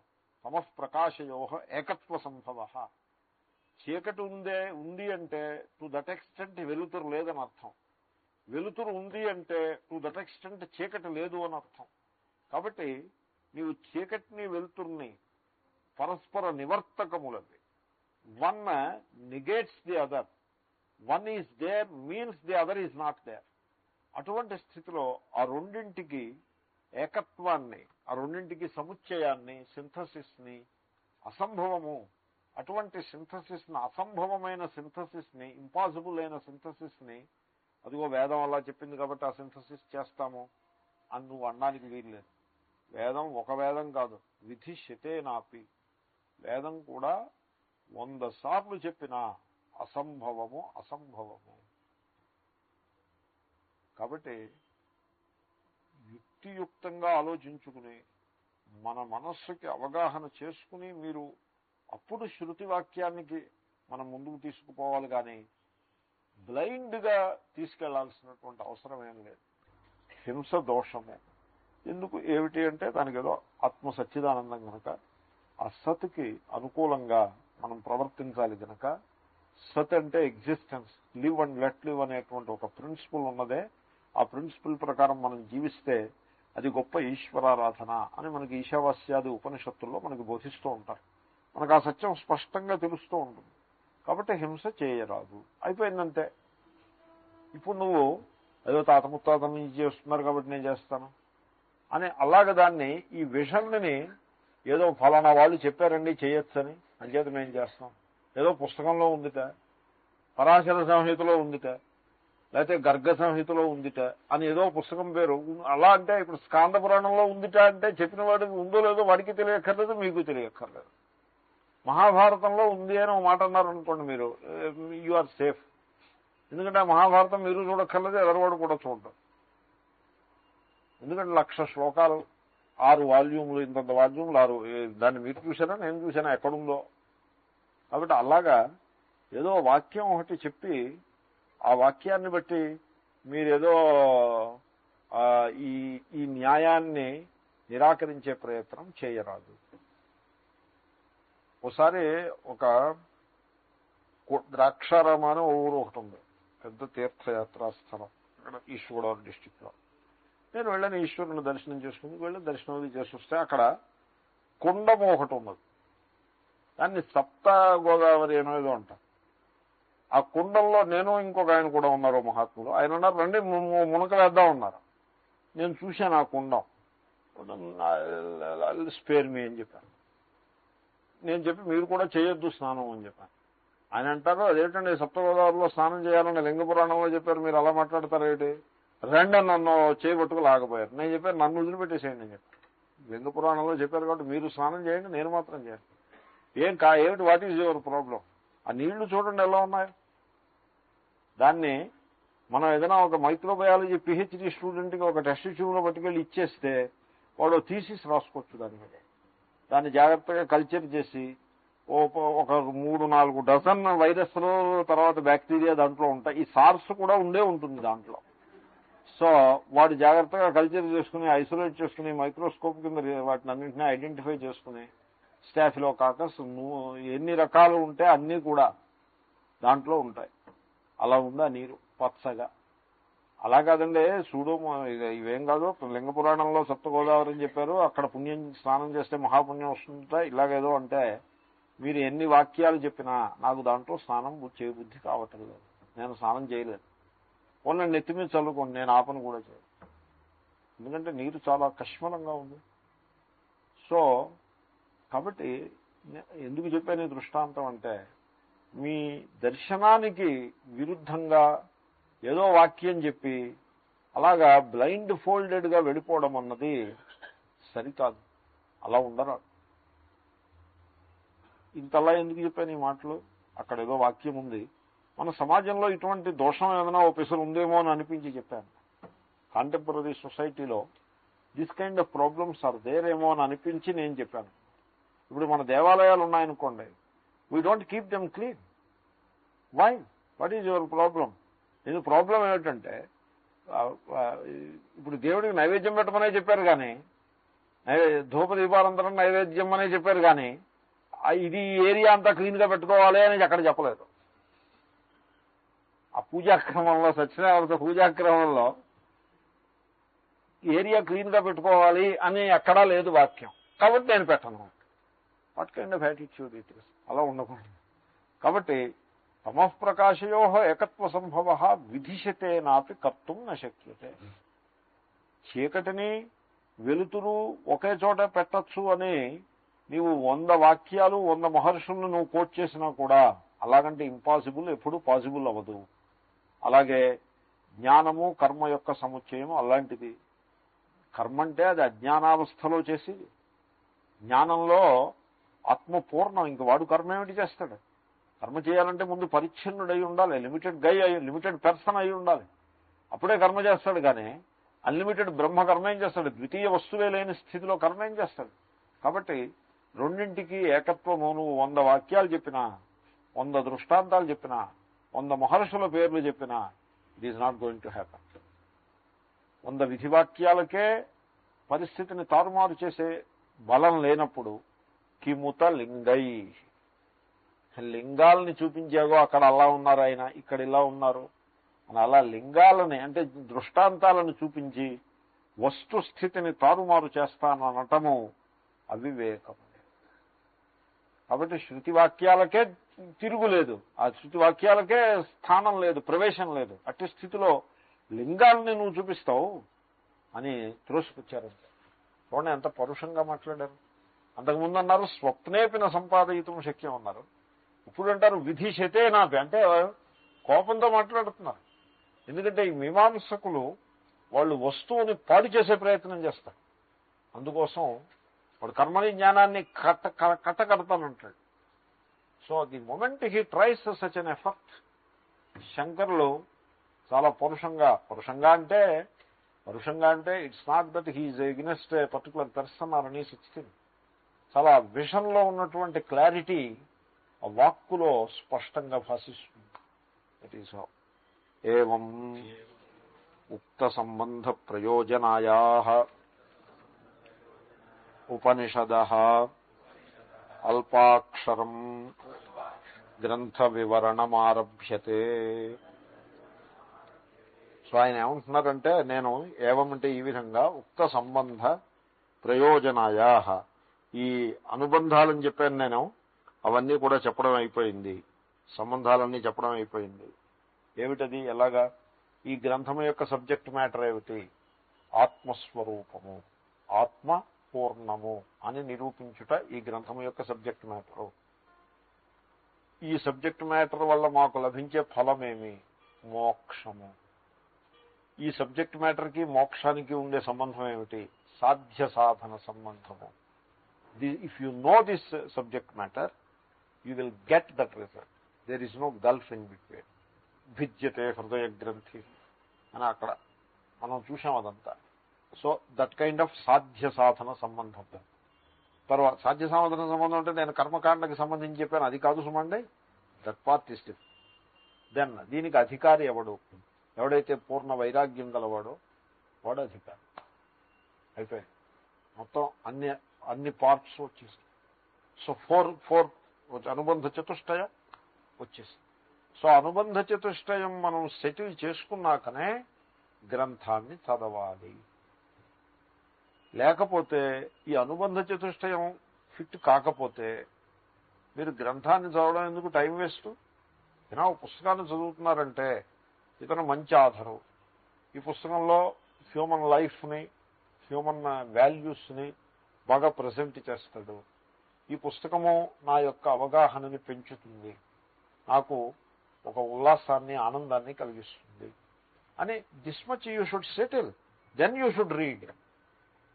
అంతేగాని కొంతమంది ఆధార్ని చూసి చదివేవాళ్ళు కొంతమంది, తర్వాత టైటిల్ని చూసి చదివేవాళ్ళు కొంతమంది. జేమ్స్ హ్యాడ్లీ చేజ్ అని ఉంటే కొంత చదవడం, ఇంకే దాని లోపల ఏముందని ఇంకా ఆలోచన లేదు. దాంతో ఏమైంది? జేమ్స్ హ్యాడ్లీ చేజ్ పేరు మీద అనేక డూప్లికేట్ బుక్స్ వచ్చాయి.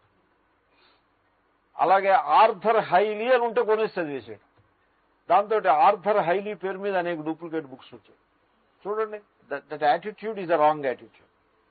ఇంకొక యాటిట్యూడ్ ఏమిటంటే టైటిల్ చూసే కొనేయడం. టైటిల్ వెజిటేరియన్ రిసైప్స్ అని ఉందని కొనుక్కొనేయడం. కుక్ బుక్ అనమాట. ఈ కుక్ బుక్ ఏం చదువుకుంటే కుక్ బుక్స్.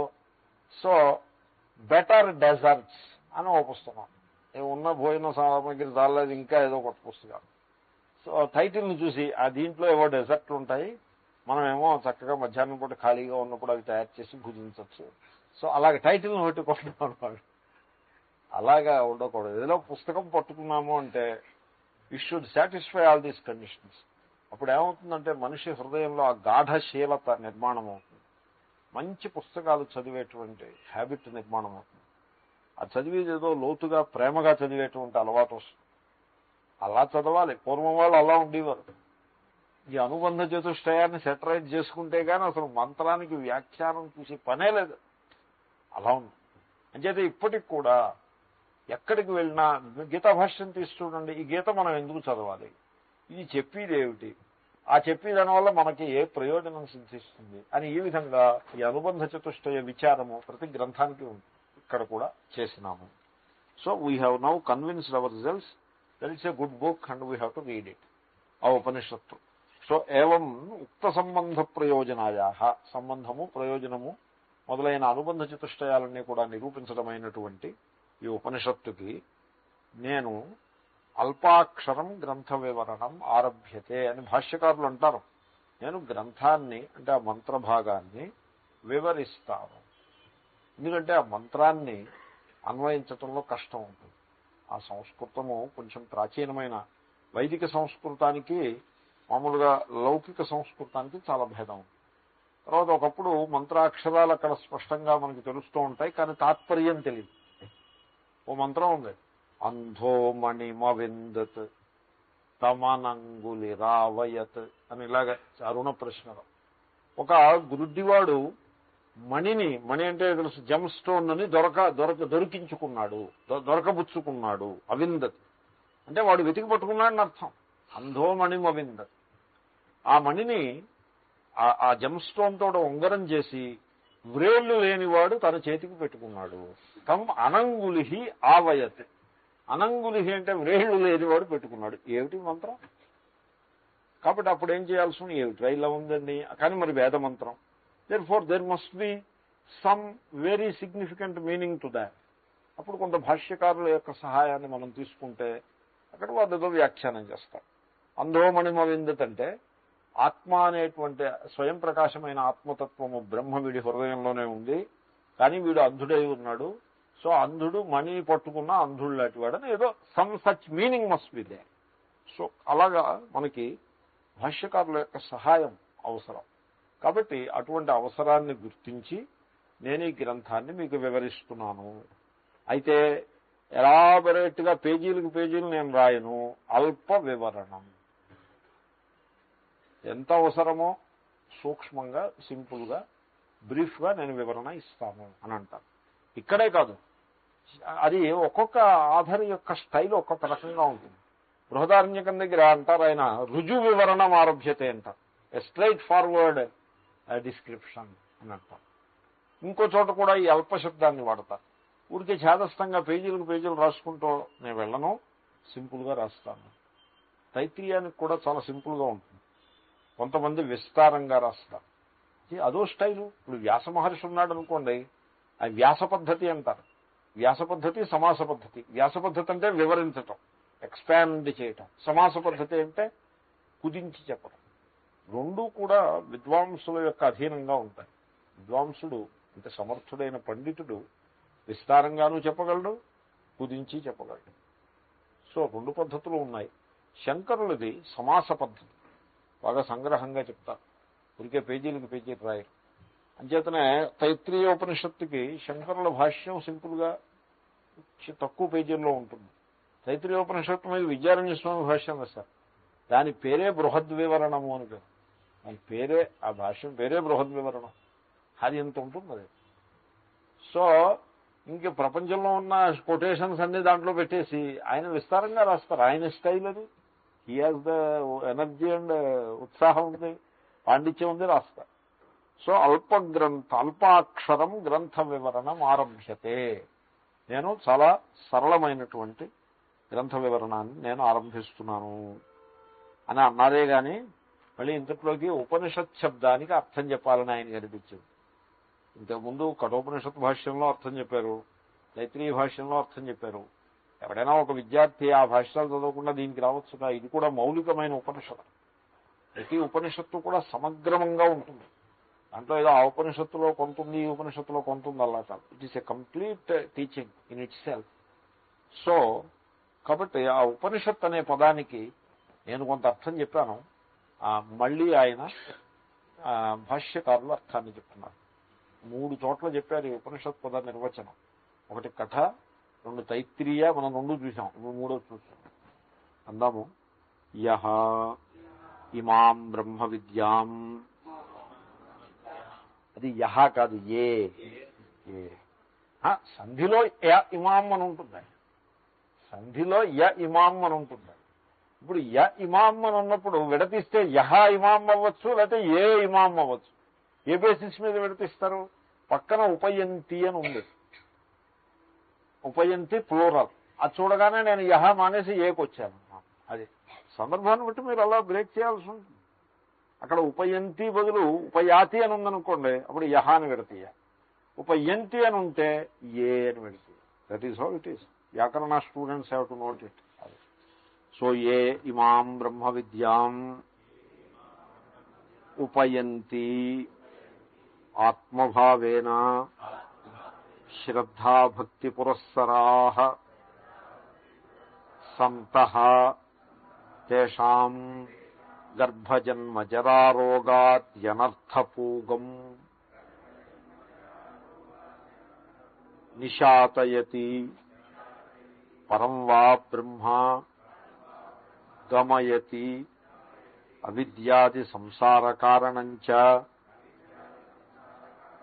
అత్యంతమవసాదయతి వినాశయతీతి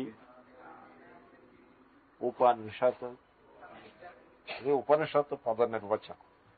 ఉపనిషత్. సో షదులు గతి విశరణ అవసాదనేషు అని ధాతువు. పాణిని యొక్క ధాతుపాఠం. షద్ అనే ధాతువుకి అది వెర్బల్ రూట్. దానికి 3 అర్థాలు ఉన్నాయి. గతి ఒక అర్థం, ఆయన చెప్పిన అర్థం. గతి శబ్దానికి జ్ఞానం అని అర్థం. సర్వే గత్యర్థాః ధాతవః జ్ఞానార్థాః అని ఒక వ్యాకరణం రూలు. గతి అనే అర్థం ఎక్కడ? గతి అంటే గమనం కదా, వెళ్ళుట. గతి అనే అర్థంలో వచ్చిన ధాతువులన్నిటికీ తెలుసుకొనుట అనే అర్థం ఉంటుంది. అలా సంస్కృతంలో అలా ఉంది. అంచేతనే వాడు మ్యాథమెటిక్స్ ను పొందినాడు అంటే అర్థం ఏంటి? ప్రయాణం చేసి పొందేదని కాదు, తెలుసుకున్నాడు. Even in English he gained physics అంటే అర్థం ఏంటి? అక్కడెక్కడో ఫిజిక్స్ ఉంది, ఇప్పుడు పరిగెత్తుకెళ్ళి దాన్ని పట్టుకున్నాడు. No, he understood it. Even in English it is like that. So ఇక్కడ గత్యర్థాః ధాతవః జ్ఞానార్థాః.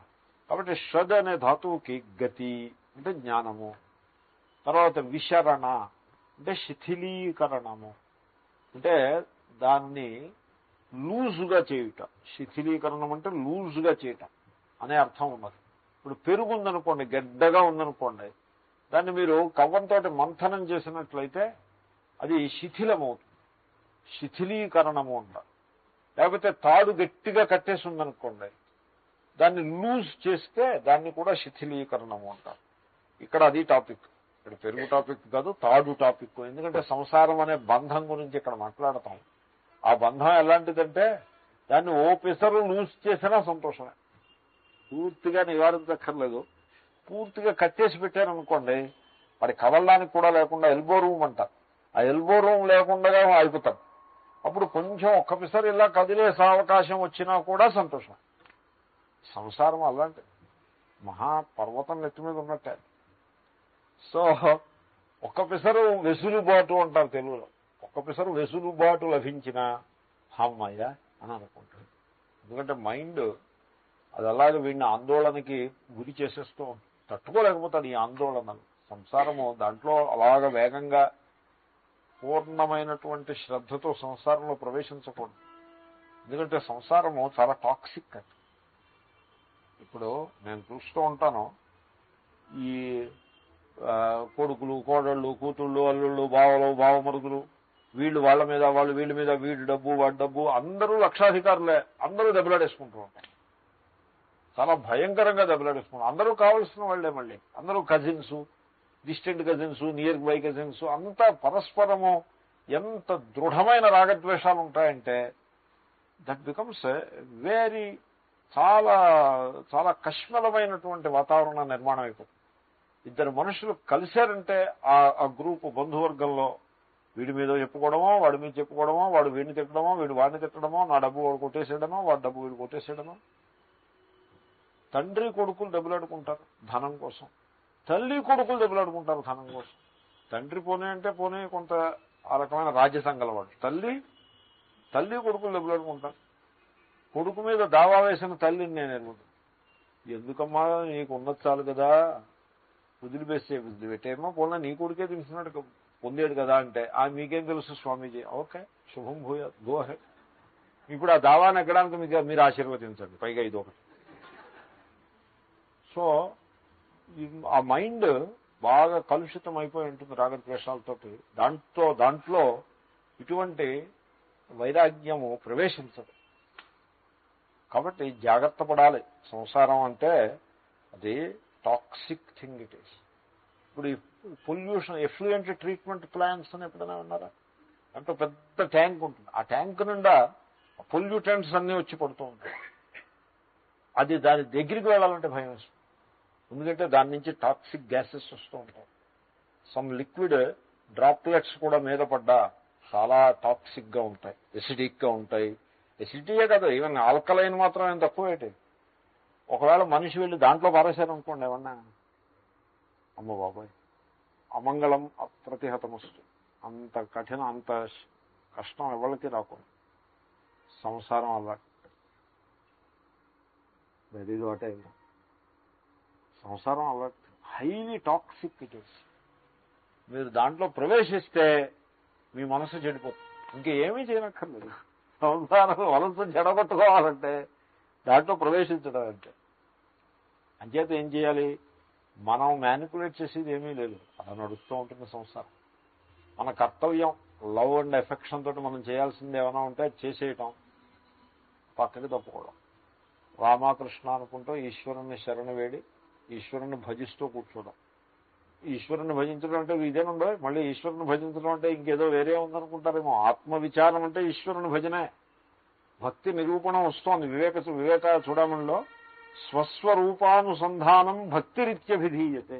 శంకరుడు తన స్వరూపం ఎట్టిది అనే విచారం చేస్తే దాని పేరే భక్తి అంటే. సో కాబట్టి ఇక్కడ పాఠం చెప్పేది ఇది భక్తే. ఇది కనుక ఈ రకంగా ఆత్మజ్ఞానము, భక్తి, నామజపము, కీర్తనము, సమాజ సేవ ఇలాంటివి ఉంటాయి హయ్యర్ వాల్యూస్. ఈ హయ్యర్ వాల్యూస్ తోటి మనము వాటితోటి బాగా దగ్గరికి వెళ్ళిపోవాలి, వాటిల్లో ఇన్వాల్వ్ అయిపోవాలి. వాటి విషయంలో మళ్ళీ మొహమాటం ఉండకూడదు. చాలే ఈ పిసర చాలే, దీనికి ఈ కోటా దీనికి చాలే అనేది ఉండకూడదు. సంసారంలోకి వెళ్ళేప్పుడు చాలు, ఈ సంసారానికి ఈ కోటా చాలు, ఈ టైం చాలు, ఈ ఎనర్జీ చాలు, ఈ ఎఫర్ట్ చాలు, ఈ ధనం చాలని ఉండాలి. కానీ ఈ హయ్యర్ వాల్యూస్ దగ్గరికి వచ్చేవాడికి దీనికి ఈ టైం చాలులే, ఒక రోజు ఒక గంట చేస్తున్నాం కదా చాలులే అనే దృష్టే ఉండకూడదు. దాంట్లోకి ఫుల్గా ఆనందంగా ప్రవేశించేసి జీవిస్తూ ఉంటే అప్పుడు మిమ్మల్ని సంసారం ఏమీ చేయలేదు. దాని దారిని అది చక్కగా ఉంటుంది, మీ దారిని మీరు చక్కగా ఉంటారు. దానికి చేయాల్సిన సేవదో దానికి చేసేస్తూ ఉంటే అది నడిచిపోతూ ఉంటుంది. దాంట్లో తలముంకలు అయ్యే విధంగా ప్రవేశిస్తే చాలా డేంజర్ అది. ఎనివే, సో ఏ ఇమాం బ్రహ్మ విద్యాముపయంతి. కాబట్టి శిథిలీకరణము అని నేను దానికోసం చెప్పాను. ఇదంతా కూడా సంసారాన్ని పూర్తిగా పరిత్యాగం చేయటం, అవసాదనము. ఆ అర్థం కూడా ఉంది. ఇది షద్ అనే ధాతువుకి అవసాదనము అంటే వినాశము, సంసార బంధాన్ని పూర్తిగా తెగ్గొట్టేయటం, జీవన్ముక్తి. పూర్తిగా తెగ్గొట్టడము అనేది అలాంటి పెట్టి దానికి ఇనీషియల్ స్టేజ్ ఏమిటి? శిథిలీకరణము. ఆ బంధము, దాని ప్రభావము తగ్గించుట. ఇవన్నీ ఎలా అవుతాయి? ఈ శిథిలీకరణం ఎలా అవుతుంది? ఆ వినాశనం ఎలా అవుతుంది? గతి జ్ఞానము. తెలుసుకుంటే, ఆ తెలుసుకోవడం ద్వారా శిథిలీకరణము, వినాశనము వస్తాయి. These are the 3 meanings. తెలుసుకోవడము అంటే ఎలా తెలుసుకోవాలి? ముందు దాని దగ్గరికి వెళ్ళాలి. అదే అంటారు శంకరులు, ఎవరైతే ఇమాం బ్రహ్మ విద్యాం, ఈ బ్రహ్మ విద్యను ఉపయంతి, అంటే ఉపయంతి, దగ్గరగా వెళతారో. నేను మీకు నా అనుభవం ఒకటి చెప్తున్నాను. ఓ మహాత్ములు ఉన్నారు, ఆయన 1000 మంది అటెండ్ అయ్యారు. శివలింగాన్ని ఒకదాన్ని అక్కడ పెట్టారు, పెట్టి రుద్రాభిషేకం చేశారు. ఎంతసేపు పడుతుంది? గంట సేపు రుద్రాభిషేకం. గంట రుద్రాభిషేకం అయిపోయి తీర్థప్రసాదాలు 1000 మంది తీసేసుకున్నారు. చకచక అంతా డిస్ట్రిబ్యూషన్ అయిపోయింది. ఇప్పుడు భగవద్గీత ఉపన్యాసము చెప్పబడును అని అనౌన్స్ చేశారు. చేయగానే ఈ 1000 మంది కూడా బిలబిల వెళ్ళిపోయారు అక్కడి నుంచి.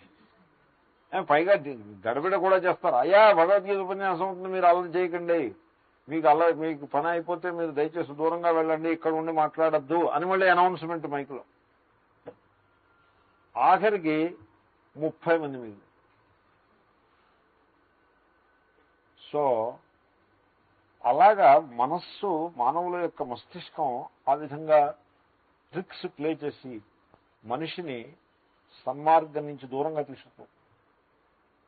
అలాగంటే ఆ థ్రెషోల్డ్ ఒకటి ఉంది మనస్సు.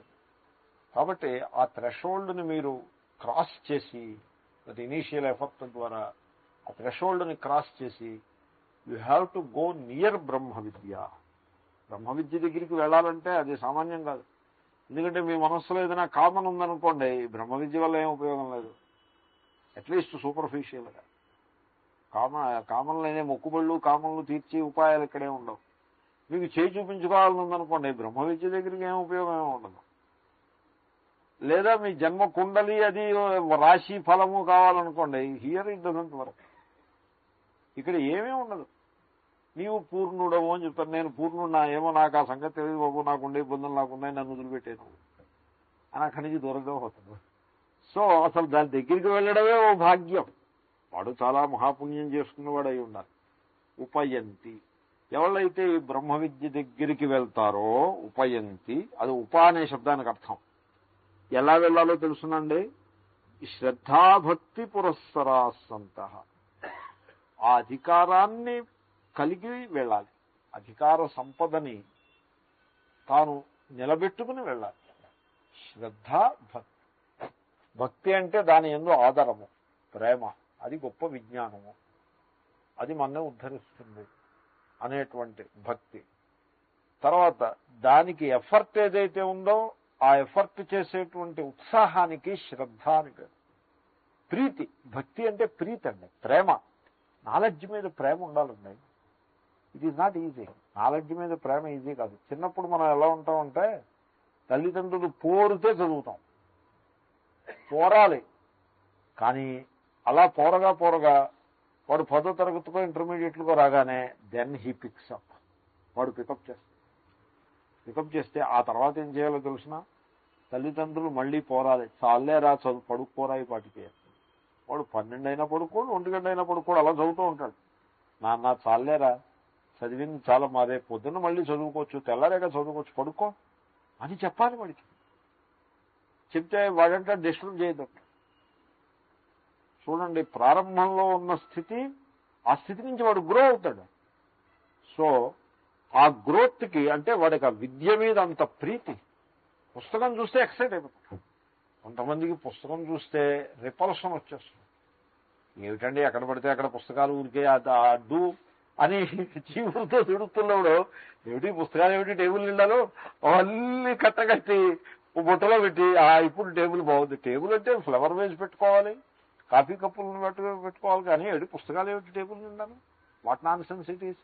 అన్నీ మా ఆయన ఇలాగే, ఈ పుస్తకాలన్నీ ఇలా ఎక్కడ పడితే అక్కడ పరిచేసి పెడతారు. పుస్తకాలు కాగితాలు యూస్లెస్ నేను అని అలా తీసి బుట్టలో ఆనేసి మళ్ళీ దాని మీద టేబుల్ క్లాత్ పెట్టి ఫ్లవర్ వేసి పెట్టి.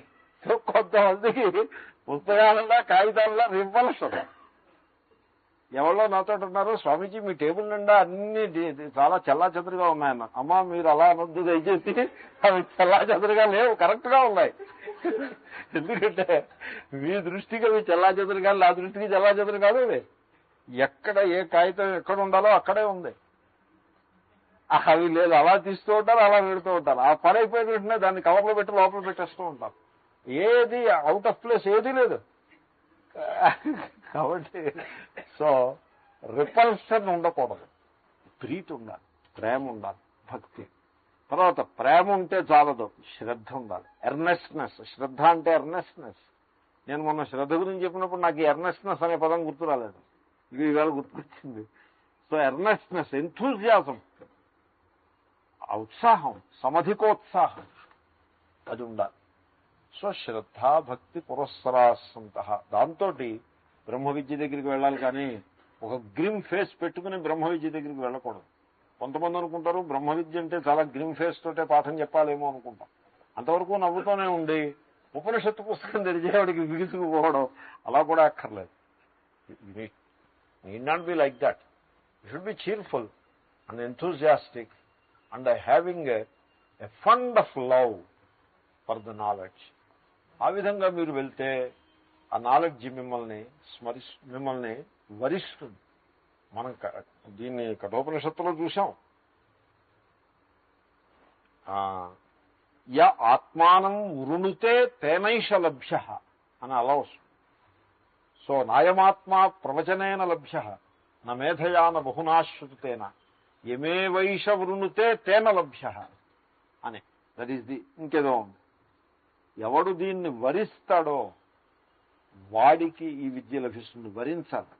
స్వయంవరంలో అమ్మాయి భర్తని వరించినట్టుగా వరించడం అంటే ఏంటండి? జీవితాంతము నేను I will stay with this, that is the వరణం అంటారు. సో ఆ విధమైనటువంటి ప్రీతితోటి భక్తితోటి దాని దగ్గరికి వెళ్తే then it will start doing the thing. So అదేం చేస్తుంది? నీ షత్. ఇప్పుడు కఠోపనిషత్తులో ఆయన నేను విడదీసి అర్థం చెప్పారు.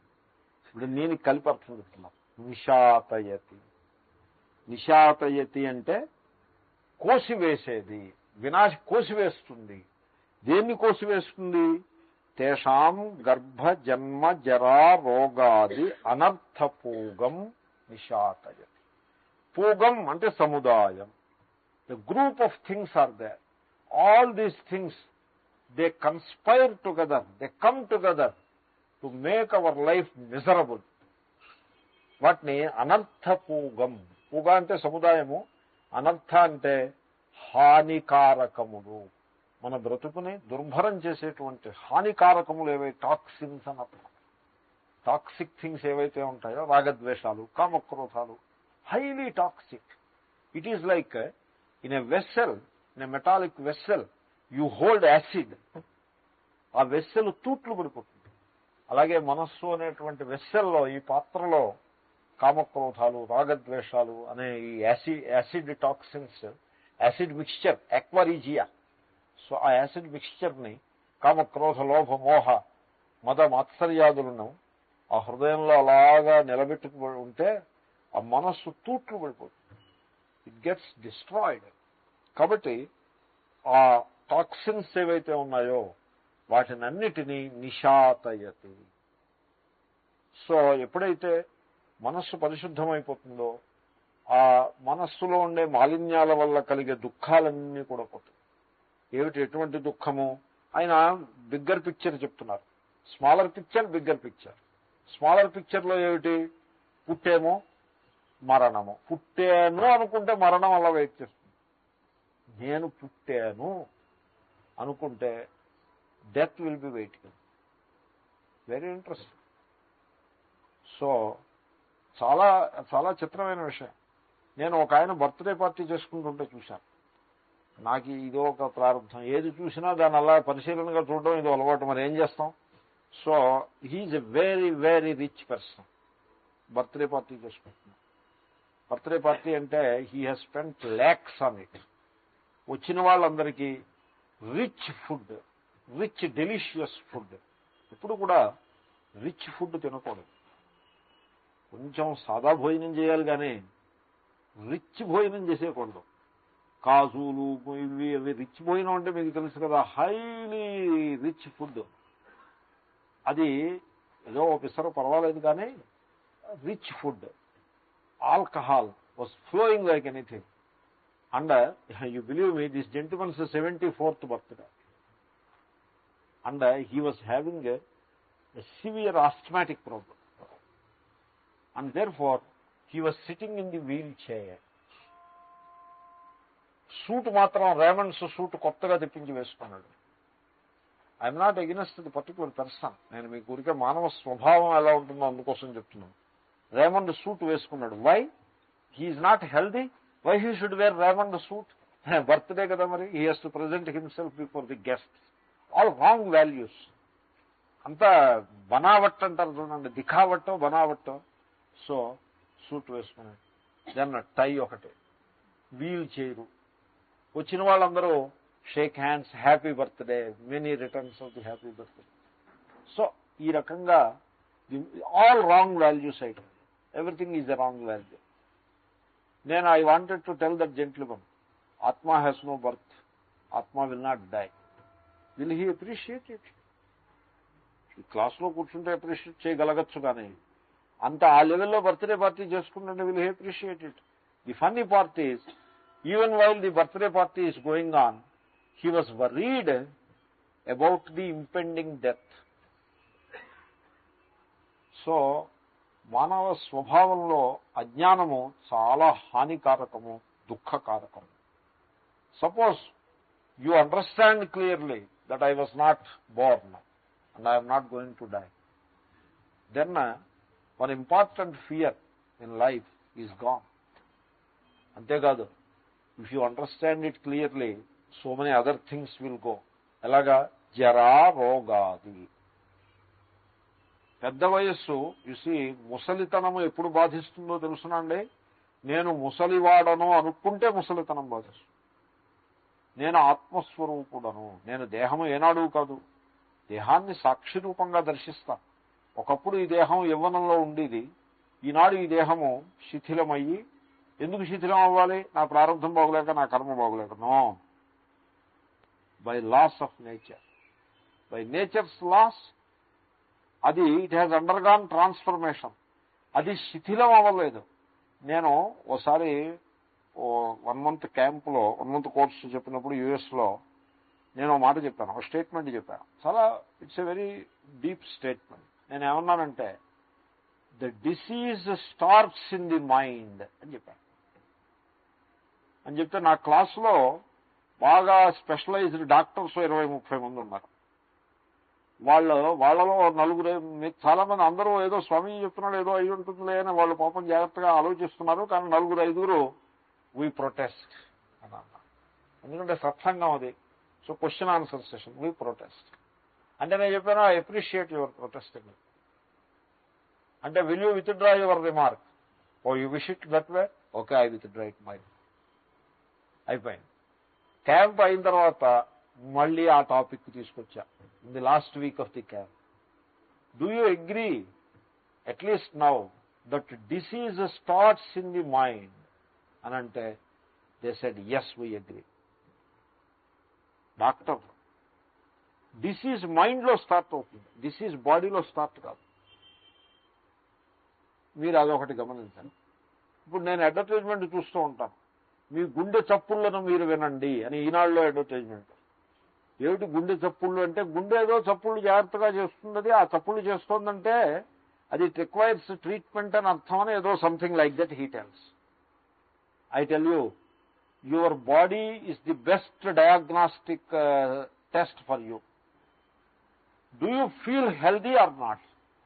If you feel healthy, you are healthy. That is the spirit. Now, you see, this is one vision. Meeru, then you have to carefully balance with your regular tests and all that. Evo konni tests untayi. Naaku suggest chestu untaru, Swamiji meeku blood test chestha untaru. Nenu Ishwara Krupa, blood sangat tarvata chuddam, no test is required. Motaniki in any case my blood test was done. ఎప్పుడు 3 years back. It was okay. ఆ తర్వాత మళ్ళీ పాపం ఆ అమ్మగారు చేస్తారు, ప్రేమతో చేస్తారు, మరి ఇంకేమి. మళ్ళీ చేస్తానంటే నేనే అవాయిడ్ చేశాను. ఎందుకు ఈ బ్లడ్ టెస్ట్? నాకు ఎందుకంటే తెలుసునా, I feel comfortable. Why should I need a blood test? No, మీ హార్ట్ టెస్ట్ చేస్తాం. Why should I need a heart test? I feel comfortable. No, test చేస్తే ప్రివెంటివ్. ఏమిటండి ప్రివెంట్ చేసేది? ఏం ప్రివెంట్ చేస్తారు హార్ట్ని మీరు? You are not going to prevent anything, I tell you. So you think about it. But if you need a test, please do that. Don't go by what I say. Don't go by what I say. But you think about it. Body is the best diagnostic kit. If you feel healthy, you are healthy. నేను ఆదిత్య హృదయం పుస్తకంలో ఈ మాట రాశా. మీరు ఉదయం 5:30కి లేచి చన్నీళ్లు స్నానం చేశారనుకోండి, మరొకడు అబ్బో చాలా చలిగా ఉంది, నేను చేయగలుగుతానో చేయలేనో అని వేడి నీళ్లు పోసుకున్నాడు అనుకోండి, నీరసంగా పోసుకుని వచ్చాడు అనుకోండి, హూ ఈజ్ హెల్దీ? చన్నీళ్లు స్నానం చేసిన వాడు హెల్దీ. ఎందుకంటే the fact that he could take a bath enthusiastically shows that he is healthy. ఇంకొకడు బద్ధకంగా ఉంది, ఒక కప్పు కాఫీ తెచ్చిపెట్టి అన్నాడు అనుకోండి, ఇంకొకడు స్నానం చేసి వెళ్ళి సూర్యుడి ముందు కడక్ నిలబడి నమస్కారం చేస్తున్నాడు అనుకోండి, who is healthy? You feel healthy, you act healthy, you be healthy.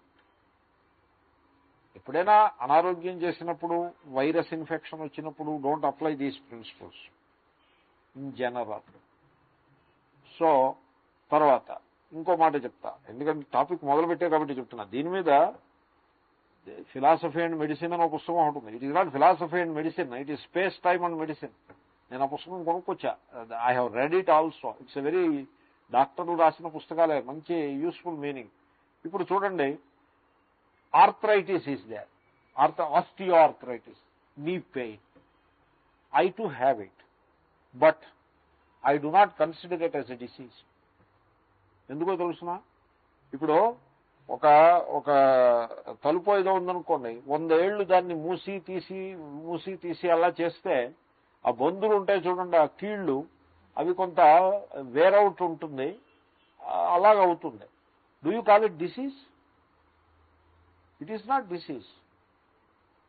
అలాగే ఈ మోకాలు ఇలాగా నడిచినప్పుడు ముందుకి వెనక్కి ప్రతిరోజు కొన్ని వేల సార్లు అలాగా ఫ్రిక్షన్ వచ్చి ఆ మధ్యలో ఉన్నటువంటి లిక్విడ్స్ స్లోగా డ్రై అయ్యి ఆ కార్టిలేజ్ ఏది కూడా కొంత ఎఫెక్ట్ అయ్యి, it has undergone certain changes which are very very natural. Why do you call it a disease? I refuse to call it a disease. 40వ ఏట చత్వారం వస్తుంది, do you call it a disease? దాని పేరే చత్వారం, చత్వారింశత, 40వ ఏట వచ్చేది కాబట్టి చత్వారం. Do you call it a disease? No, it is not a disease. Why? It has to come, I say. So, then, the moment you call it a disease, then it acquires a new dimension and it starts hurting you. Anjetane, naming is very dangerous. I have osteoarthritis అని అనుకుంటే నేను I cannot walk quickly. Body undergone అయితే its own changes అంటే I live my life. దారిని అది ఉంటుంది, మన దారిని మనం ఉంటాం. ఎప్పుడైనా నొప్పి ఎక్కువైతే ఒక టాబ్లెట్ నేను వేసుకుంటాను, that is not the issue. Tablet you take, but don't believe that you are sick. You believe that you are healthy. If you feel healthy, you are healthy. Don't go for all this commercial advertisements and all that. మీ heart చప్పుళ్ళు చేస్తుంది కాబట్టి మీకు test కావాలి, దానికి ఏదో రోగం వచ్చింది అని ఆ రకమైనటువంటి negative attitude, that is the sickness. All disease starts in the mind. There is no old person, there is only atma. It is the body which becomes old, not I. Retired but not tired. So spirit is important. It is the spirit which drives the matter. You should not reverse the whole thing. You should not allow the matter to dictate for the spirit. కాబట్టి understanding and vision, that is very important. So Upanishad అది మనకి ఏం చేస్తుందంటే, దేహాభిమానం వల్ల వచ్చేటువంటి జర, రోగ, ఈ దోషాలన్నింటినీ కూడా నిరాకరించేస్తుంది. దేహాభిమానం వల్ల ఎన్ని దోషాలు వస్తాయో మీరు ఊహ కూడా చేయలేరు. సో దేహాభిమానానికి బాగా అలవాటు పడిపోయి, దేహంతో తదాత్మ్యాన్ని చెంది బ్రతకడానికి బాగా అలవాటు పడిపోయి, దేహాభిమానం తప్పు అని చెప్తే ఏదో వేదాంతంలో అలా చెప్తూ ఉంటారులేండి అని దాన్ని కూడా టేక్ ఇట్ ఫర్ గ్రాంటెడ్ అనే లెవెల్కి మనం అనే స్థితికి మనం దిగజారిపోతే I can't say. But if you take it seriously and start working on it and then neutralize even a little identification with the body, then that gives you a stupendous energy. ఈ మహాత్ములకి బోల్డ్ అంత energy ఉంటుంది. ఎక్కడి నుంచి వస్తుంది energy? ఇప్పుడు స్వామీజీ ఉన్నారు, ఆయనకున్న ఎనర్జీని చూస్తే నేను ఆశ్చర్యపోతాను. నేను ఆయన కంటే 25 ఏళ్ళు చిన్నవాడిని. ఆయనకున్న అనారోగ్యము, ఆయనకున్న ఎనర్జీ రెండింటికి అసలు పొంతనలేదు. Where from these mahatmas get this energy? Do you know where from they get it? They get it from the spirit. Why? They are identified with the spirit, not with the body. బాడీతో ఎప్పుడూ identify అవ్వడానికి లేదు. నేను మీకు ఒక దృష్టాంతం చెప్తా.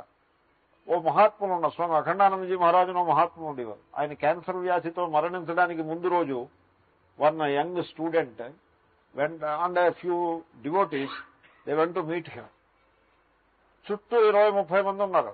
They are all crying because he is dying and he is smiling. There is a smile and there is joy in his face. What is that joy? ఎక్కడి నుంచి వచ్చింది ఆ జాయ్? బాడీలో జాయ్ లేదు. Body is it is in pain. దేంట్లో నుంచి వచ్చింది ఆ జాయ్? యునో, ఆత్మానందము అంటే అదే. రామకృష్ణ పరమహంస యొక్క లైఫ్ హిస్టరీ మీరు చదవండి, భగవాన్ రమణ మహర్షి లైఫ్ హిస్టరీ చదవండి. They left the mortal frame with a smile on their face. A person is smiling so innocent way అంటే అర్థం ఏంటండి? He must be happy. ఓం పూర్ణమద పూర్ణమిదం పూర్ణాత్ పూర్ణముదచ్యతే పూర్ణస్య పూర్ణమాదాయ పూర్ణమేవావశిష్యతే. ఓం శాంతి శాంతి శాంతి.